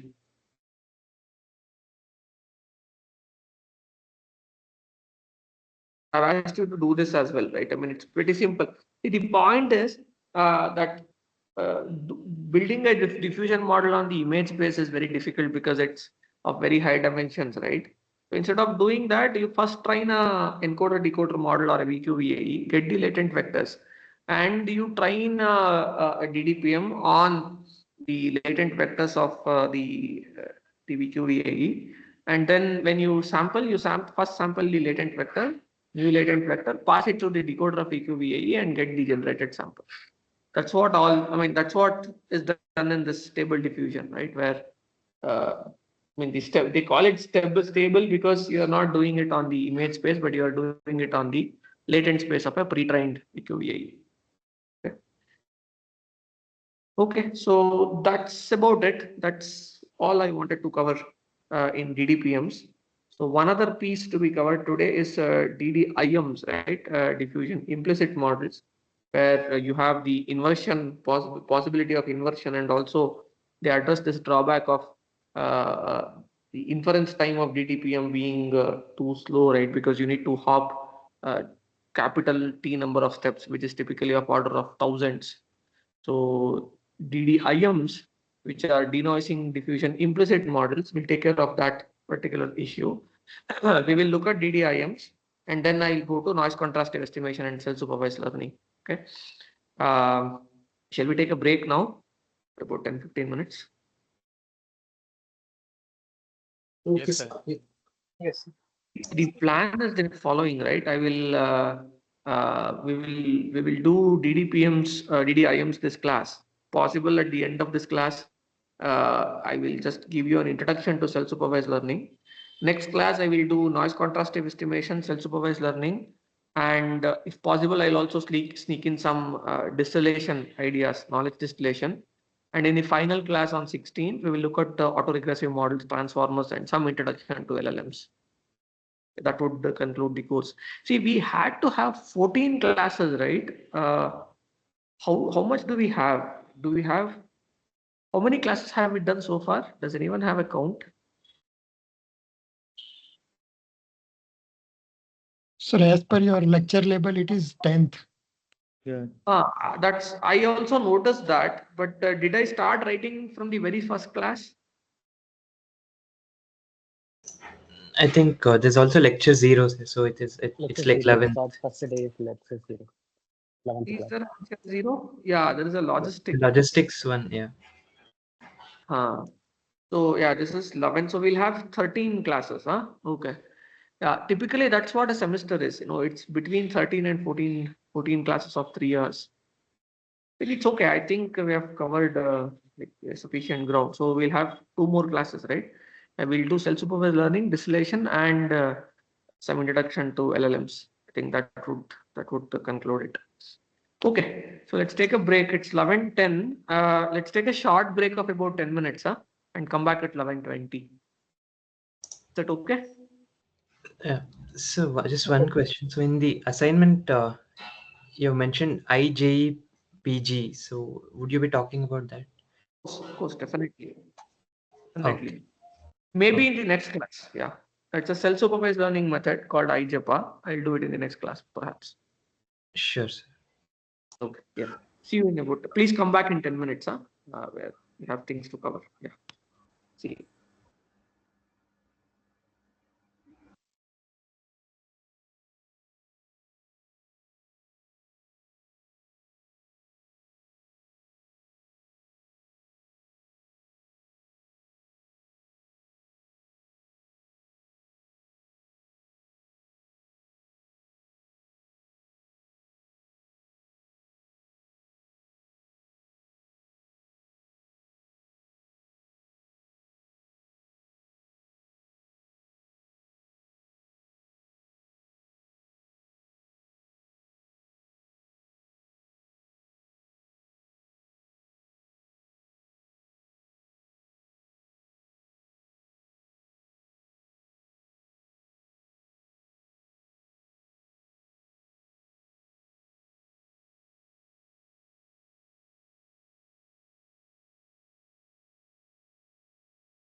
Mind curve, my driveway. I'm worried that one day some kid is going to come whipping around that corner. God forbid T-Bone or Isabel. Wow.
Hello, shall we resume? Yes, sir. Yes, sir. I have a question regarding stable diffusion. Yeah, tell me. So the latent space used in the generation, is it just after the encoder or the after mapping to the dictionary of embeddings? Oh, yeah. So it is the quantized latent space only. Okay. Yeah. So, but how do we sample from that? Because it's a quantized set of vectors, right? So what? See, you take the encodings as the quantized vectors, right? And then build a generative model on top of it. Then Okay, the all DD the quantized vectors. correct for and corresponding to the entire data set. Okay. Got it. Yeah. So yeah. Any other questions?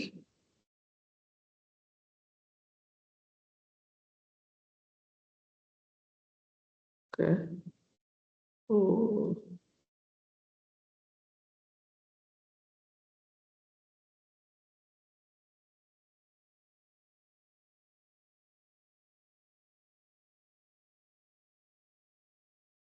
Yeah, sample from that.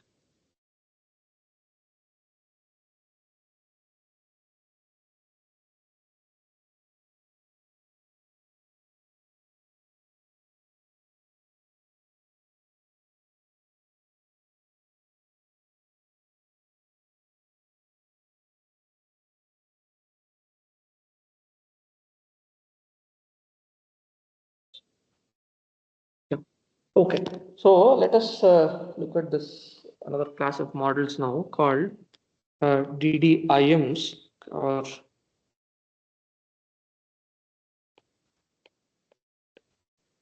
denoising diffusion implicit models they are called.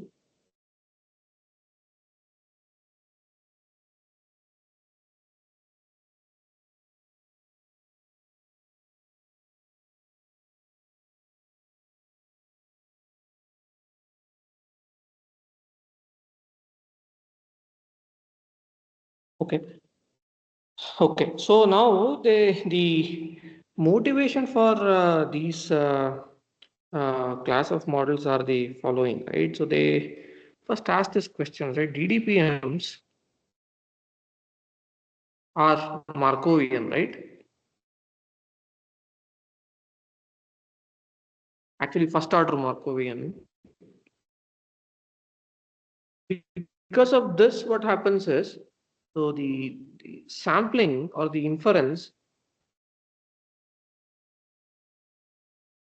sampling is slow. What do you mean by that? It is slow because the sampler has to hop through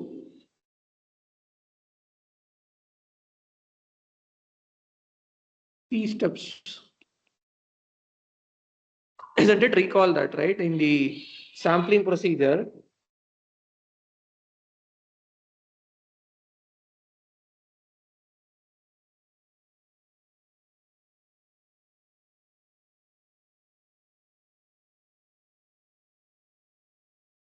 the inference here, you need to hop through capital T to 1, okay, which is very slow. So why is this happening? This is happening because the model that we have constructed is Markovian, right? The question that they asked in DDIM is, so is there a, the question is, so this is, yeah, I can give you the other motivation also, and then we will answer both of them using one model construction.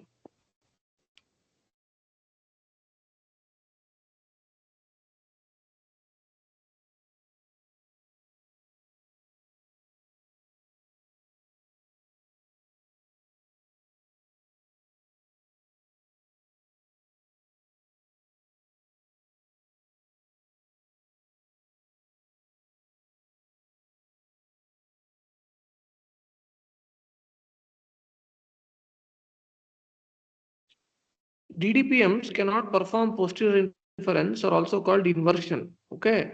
So what do we mean by that? We know that, right? I mean, given X, we need P of Z given X. We need a latent vector.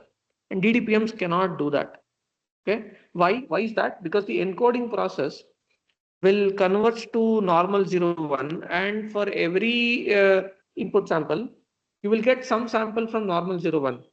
Now, suppose you take that sample from normal 0, 1, okay, and run through the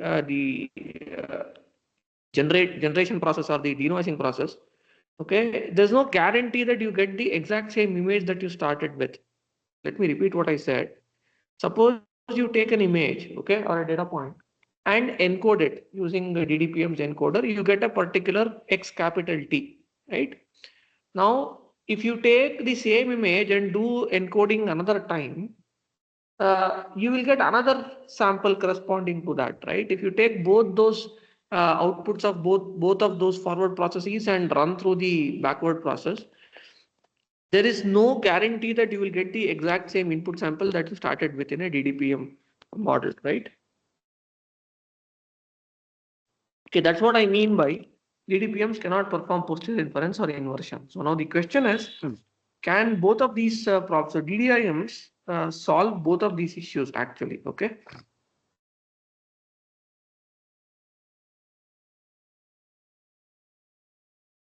DDIMs are non-Markovian models,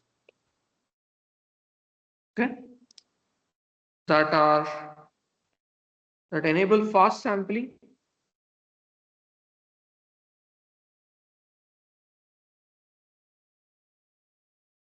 because of the non-Markovian assumption, right?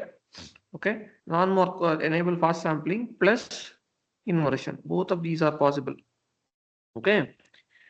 Now I mean, this is not the most interesting part. The most interesting part is that if you train a DDPM, okay, then you are also training DDIM, which means that requires no additional training.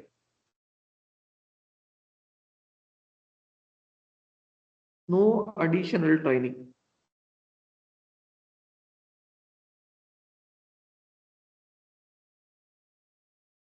So this is the beautiful part of it, right? Than DDPM.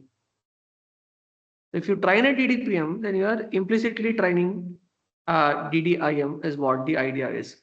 Okay, so let us concretize these ideas. You know, what do I mean by all this? We will put math to it and understand. Okay, see, the first observation that is made is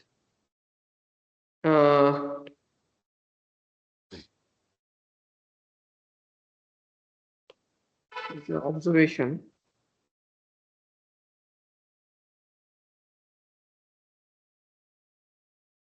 the DDPM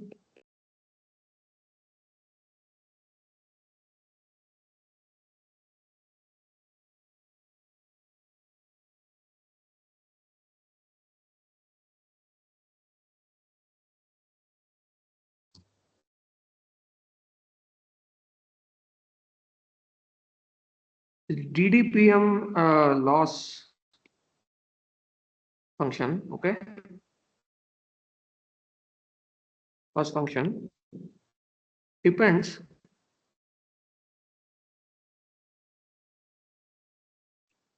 only on Q of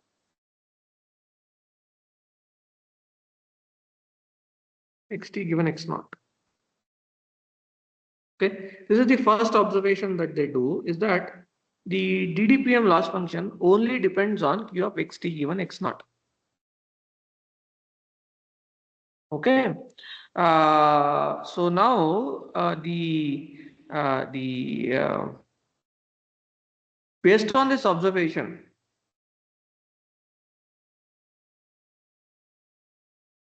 right? Based on this observation, they say that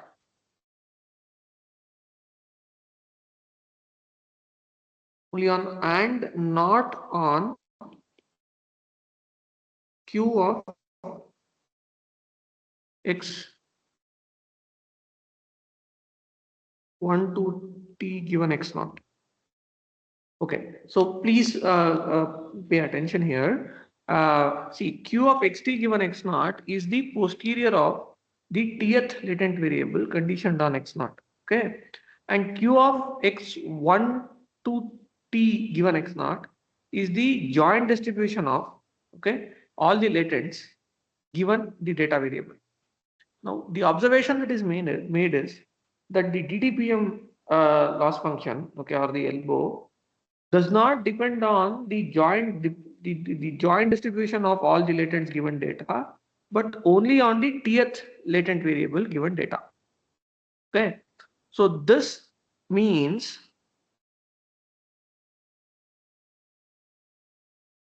this implies that as long as, okay, Q of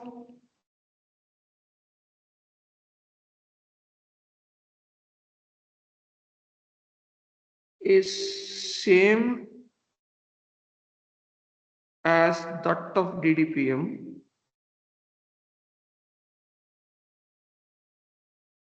the elbow does not alter. This is the key observation. Okay.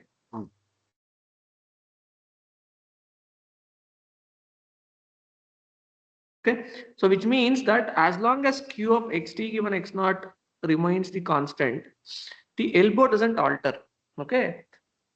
Which means that, see, there is one other known thing in the probability theory which would say that there can exist multiple joint distribution that has the same conditional.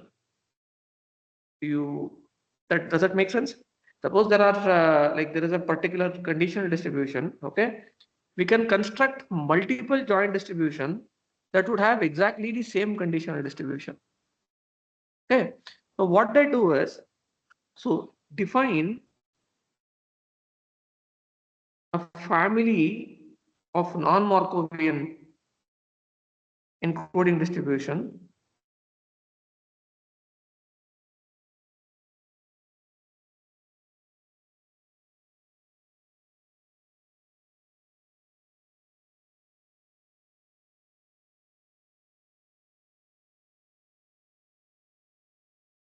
encoding distributions, okay, that have the exact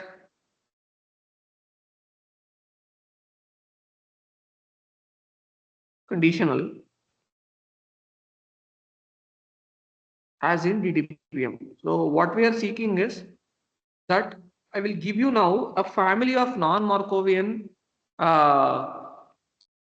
conditional encoding distribution such that the conditional is same that of the DDPM. Okay. So what they do is, suppose sigma is a positive real number. Okay, is a positive real number. They define Q sigma of x1 to 3 given x naught. So this is the joint distribution, non-Markovian joint distribution that we are defining. Okay, it's given by Q of Q sigma xt given x naught times, this is by the chain rule of probability, Q sigma xt minus 1 given xt and x naught. This is the non-Markovian distribution, okay, where Q sigma x t minus 1 given xt and x naught, given it's a normal distribution with mean equal to root of alpha t minus 1 bar, the same notation that we have with DDPM x naught plus root of 1 minus alpha t minus 1 bar minus sigma t squared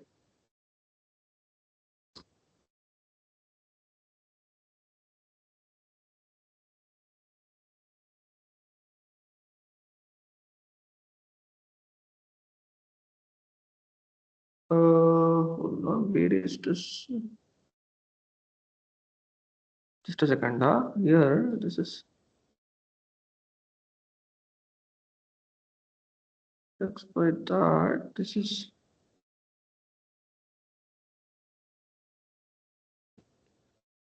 there's something wrong with this, 1 minus 1 minus alpha t into sigma t squared, okay, and yeah, it looks a little complicated, but yeah, I'll tell you why this was done. To xt minus root of alpha t bar into x naught divided by root of 1 minus alpha t bar is the mean, and the variance is, yeah, sigma squared into I. Yes, that's the one. Okay, so this is the distribution. So now why is this, how did they get into this complicated form? Is simply they wrote this down such that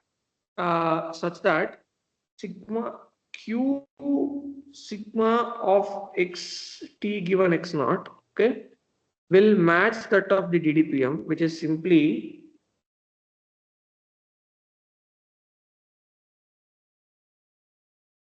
this term that we knew, right? Alpha t bar into I. Okay, so this distribution, okay, q sigma is constructed in such a way that the conditional distribution matches that of DDPM. Is this clear? See, there is that the DDPM, DDIM's paper, right, gives a proof that why would, I mean, they do the algebra and show that Q sigma of xt given x naught is normal, this has this particular form that matches with that of DDPM. But yeah, so the point is that what we have done now is defined a family of non-Markovian forward processes, okay, such that all of them have the same conditional as that of DDPM. Is this clear? Any questions so far?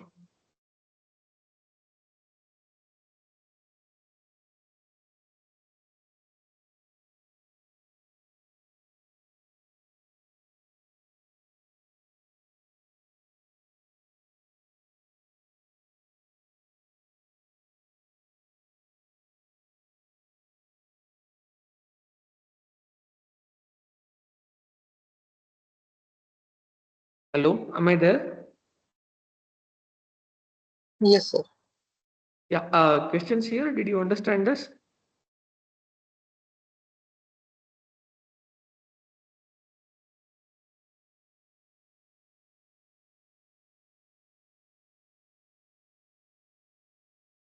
Okay, fine. So this is how you define the uh, non-Markovian process. Okay, now you define the corresponding. I mean, as you see, all of these are known, right? I mean, there is nothing to learn. The model, similar to the previous case, define the define the reverse process.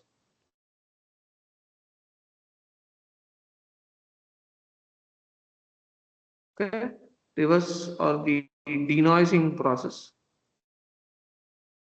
correspondingly.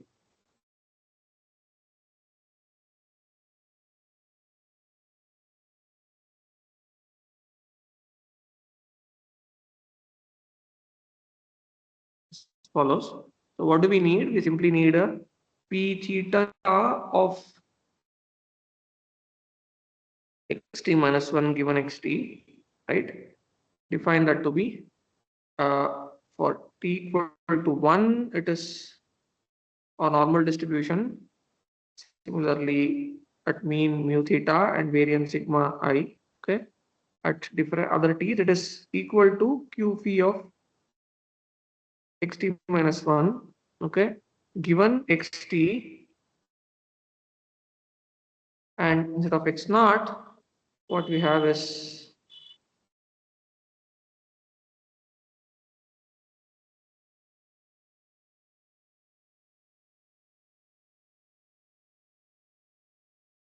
yeah, you can call that as, let's not call it, you can call it as mu theta only. Theta, this is the estimated mu theta. Let us call the estimated x naught as some f theta function of xt. Okay, this is how we define it, where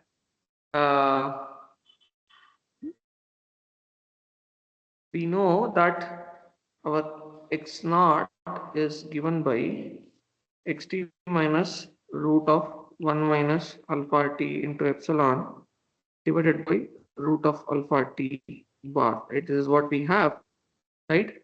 So in the, this is in the forward process.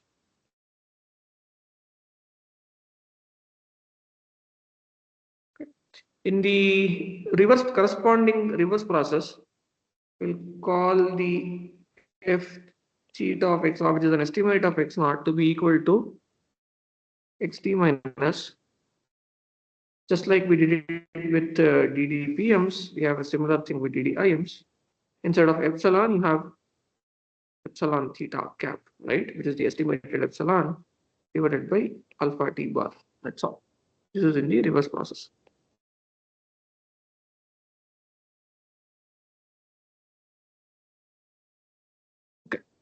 Okay, so now with this, what can be shown is, see, I am skipping the proof because it's sort of like straightforward, in the sense that if you look at the DDIM paper, you will get that. And also it's not like very relevant to what we are doing. What can be shown is, with the above models,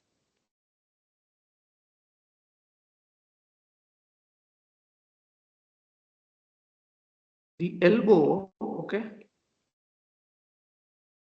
will come out to be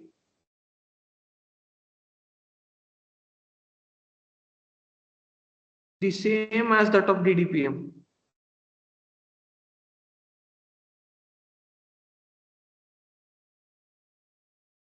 This is what the take home message is, that when you are training a DDPM, okay, you are also implicitly training a large class of non-Markovian models with these particular distributional forms. Does it make sense?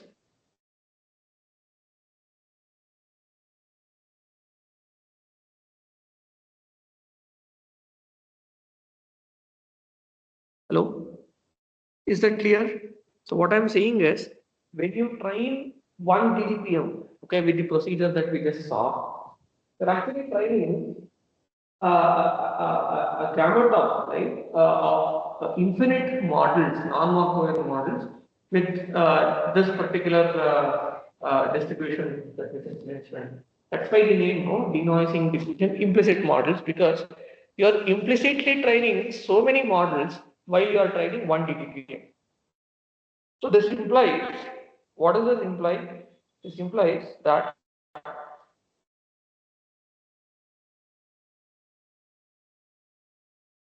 the training procedure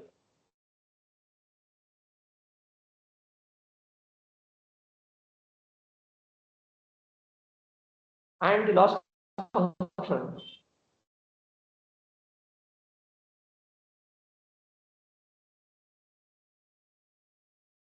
are the same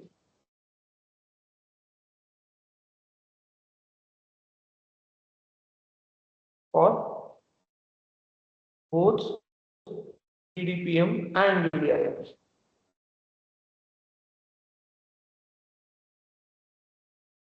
then you might ask, right, what is the whole point? I mean, like, what are we achieving by doing all this? Right? However, while the training procedures, their inference are different, no?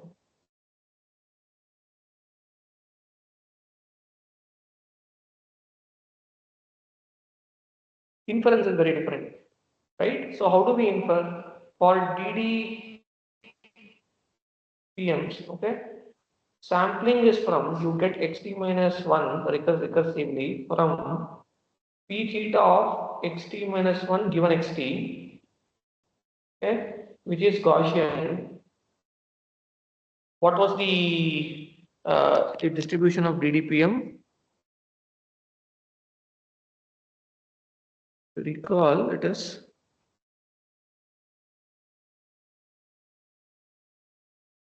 and somebody tell me what it is. E theta is that mu theta, right, which is xt minus 1. Okay, let me not write that, it's always xt minus 1. And this one was, shall I write the entire thing is what I'm thinking. It's a huge thing. Hold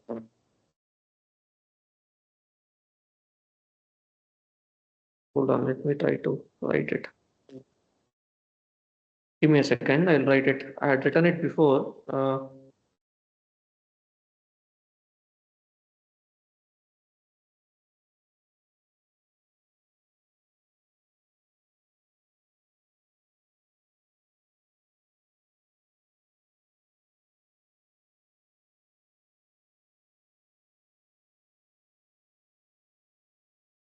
So what was the mean? Mean was xt by this minus 1 minus alpha t divided by root of 1 minus alpha t bar times epsilon theta star. Right. So this was the mean, and the variance was sigma t squared times I. Okay.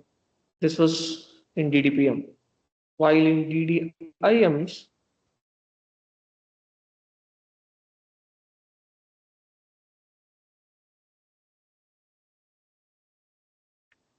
the inference procedure changes, which is still sample from p theta of xt minus 1 given xt, but since it is a non-Markovian process, okay, the mean and the variance changes. That's all.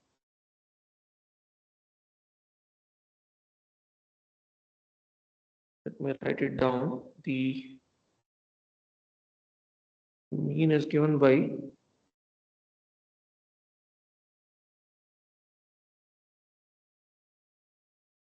root of alpha t minus 1, alpha bar t minus 1 times the output of the neural network plus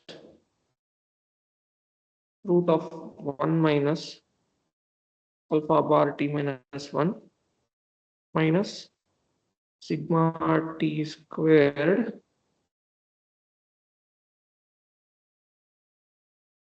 times epsilon theta star sigma squared into I. That's all, right? So this is what changes. So what changes is that the way the denoising is done, okay, changes. The training procedure remains exactly the same as the DDPM, okay. Now, if you make sigma to be 0 here, right, with sigma equal to 0, the class of model that you get is such that the encoding process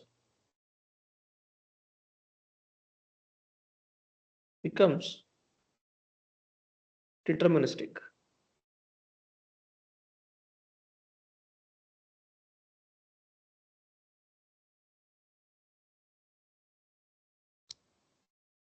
Okay, the encoding process becomes deterministic because there is no noise component to it. So now this, what does this enable? This enables inversion. Okay, deterministic enabling inversion.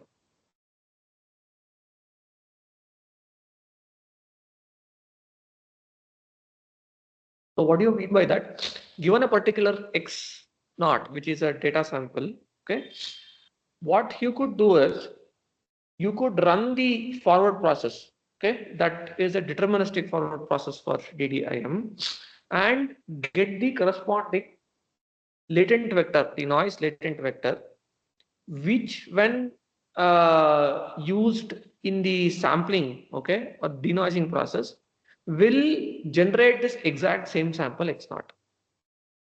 Does it make sense?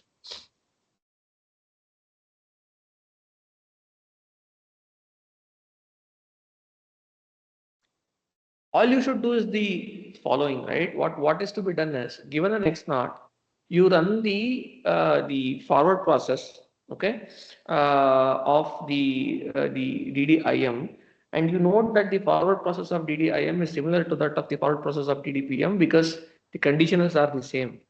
But because with sigma equal to 0, if you make sigma t equal to 0 here and then run the sampling of DDIM, okay, you will get the exact same sample, okay, corresponding to the input sample. So you start with, suppose you start with an image, okay, running the forward process of DDIM will give you a noise sample, which when used in the reverse process of DDIM will give you the input sample, which means that you have encoded or inverted or you gotten the exact same latent variable corresponding to the input image.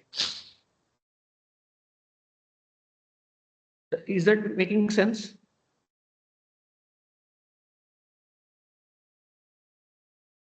Hello, am I there? Yes, sir. Yes. Okay. Any questions on this? See, the difference between DDPM and DDIM is in the fact that, in the sense that what you have, right, as the forward and reverse processes, they would change.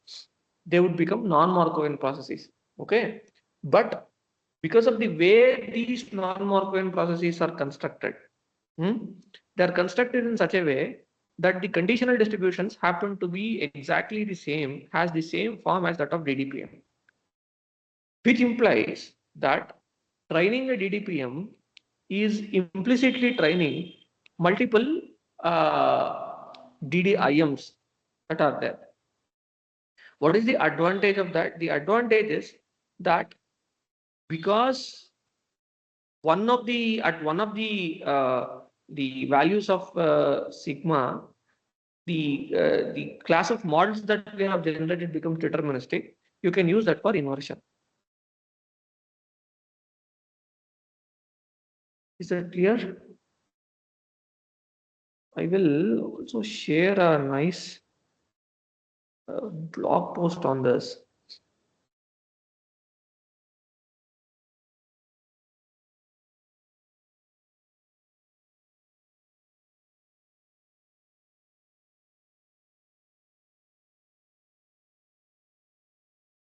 So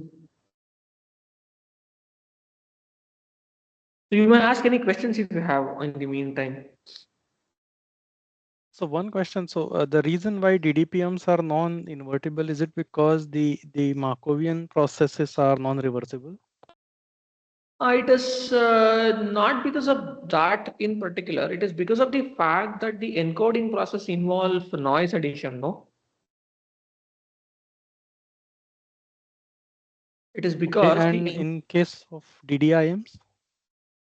Yeah, in the case of DDIMs where sigma equal to 0, the encoding process does not involve noise addition.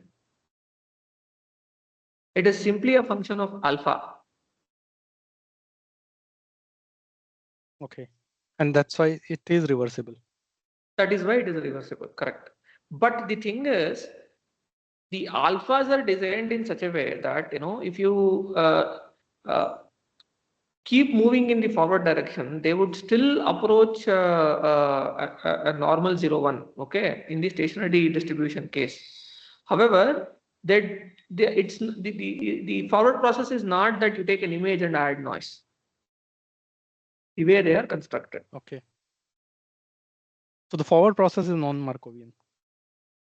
Both the forward and reverse processes are non-Markovian in DDIMs. Yeah.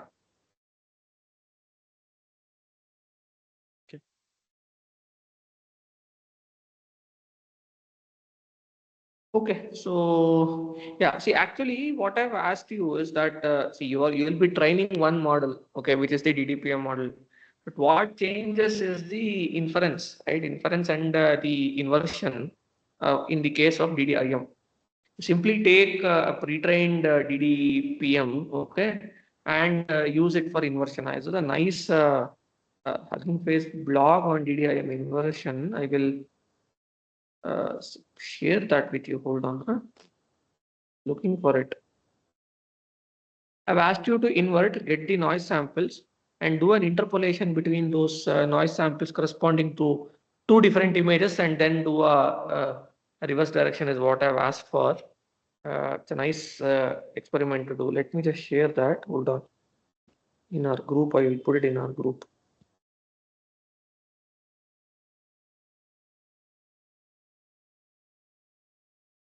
Not in the call chat. How do I put it?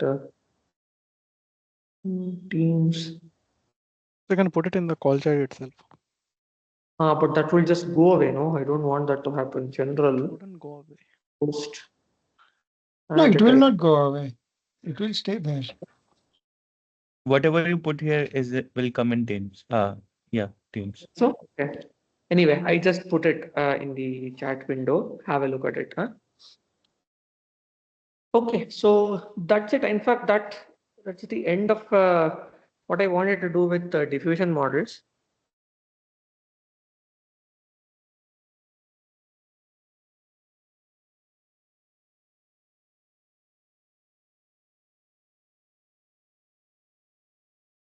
Okay. See, all these text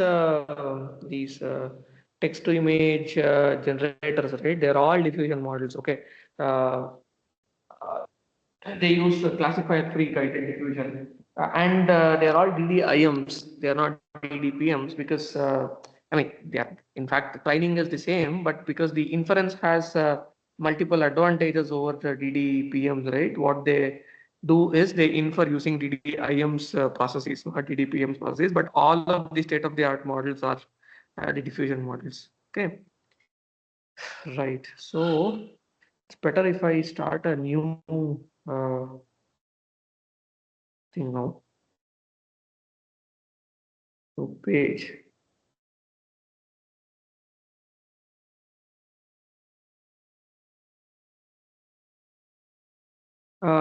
Should I start self-supervised learning in the next class?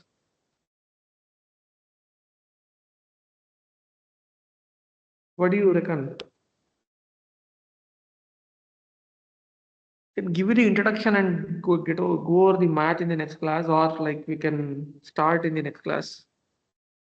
I go with what you say. What should we do? It's like we can have introduction and then the math in next class maybe. Sure. Then I have to start a new notebook. So this is 11. I will continue in the same notes next time. Self-supervised representation learning.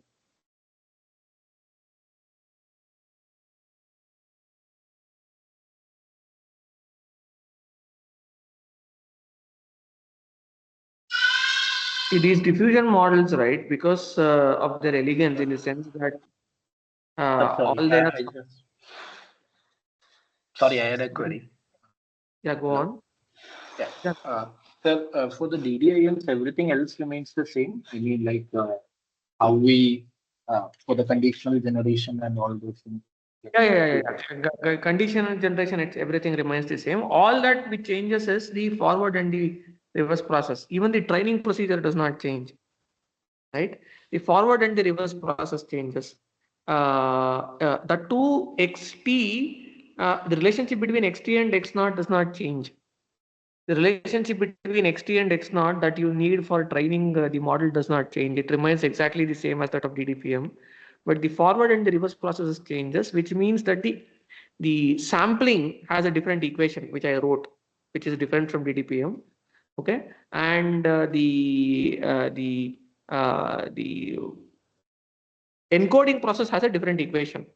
Okay, encoding we don't use explicitly. Oh, I mean we use it only if we need this inversion thing, right? If we want the corresponding corresponding latent corresponding to a given image, we have to run through the forward process of DDIM, non-Markovian DDIM. Otherwise, we only need that XT, and the relationship between XT and X naught are exactly the same as that of DDPM and DDIM.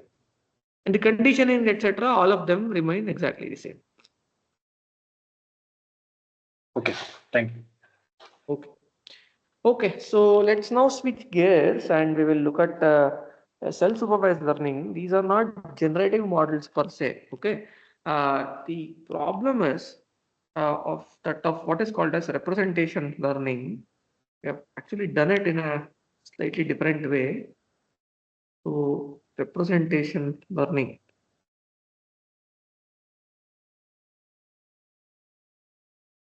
Okay, so what is the problem? The problem is given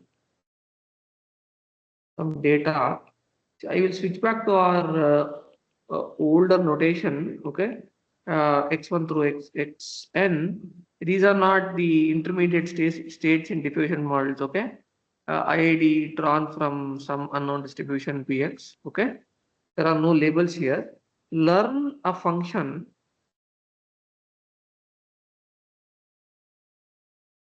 Learn a function f theta. Okay, f theta from space of x to some space z, okay, where z, the dimensionality of z is typically much lesser than that of dimensionality of x. Learn a function such that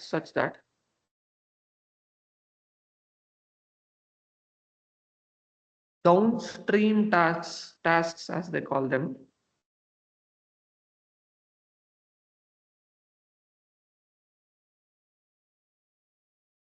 on z are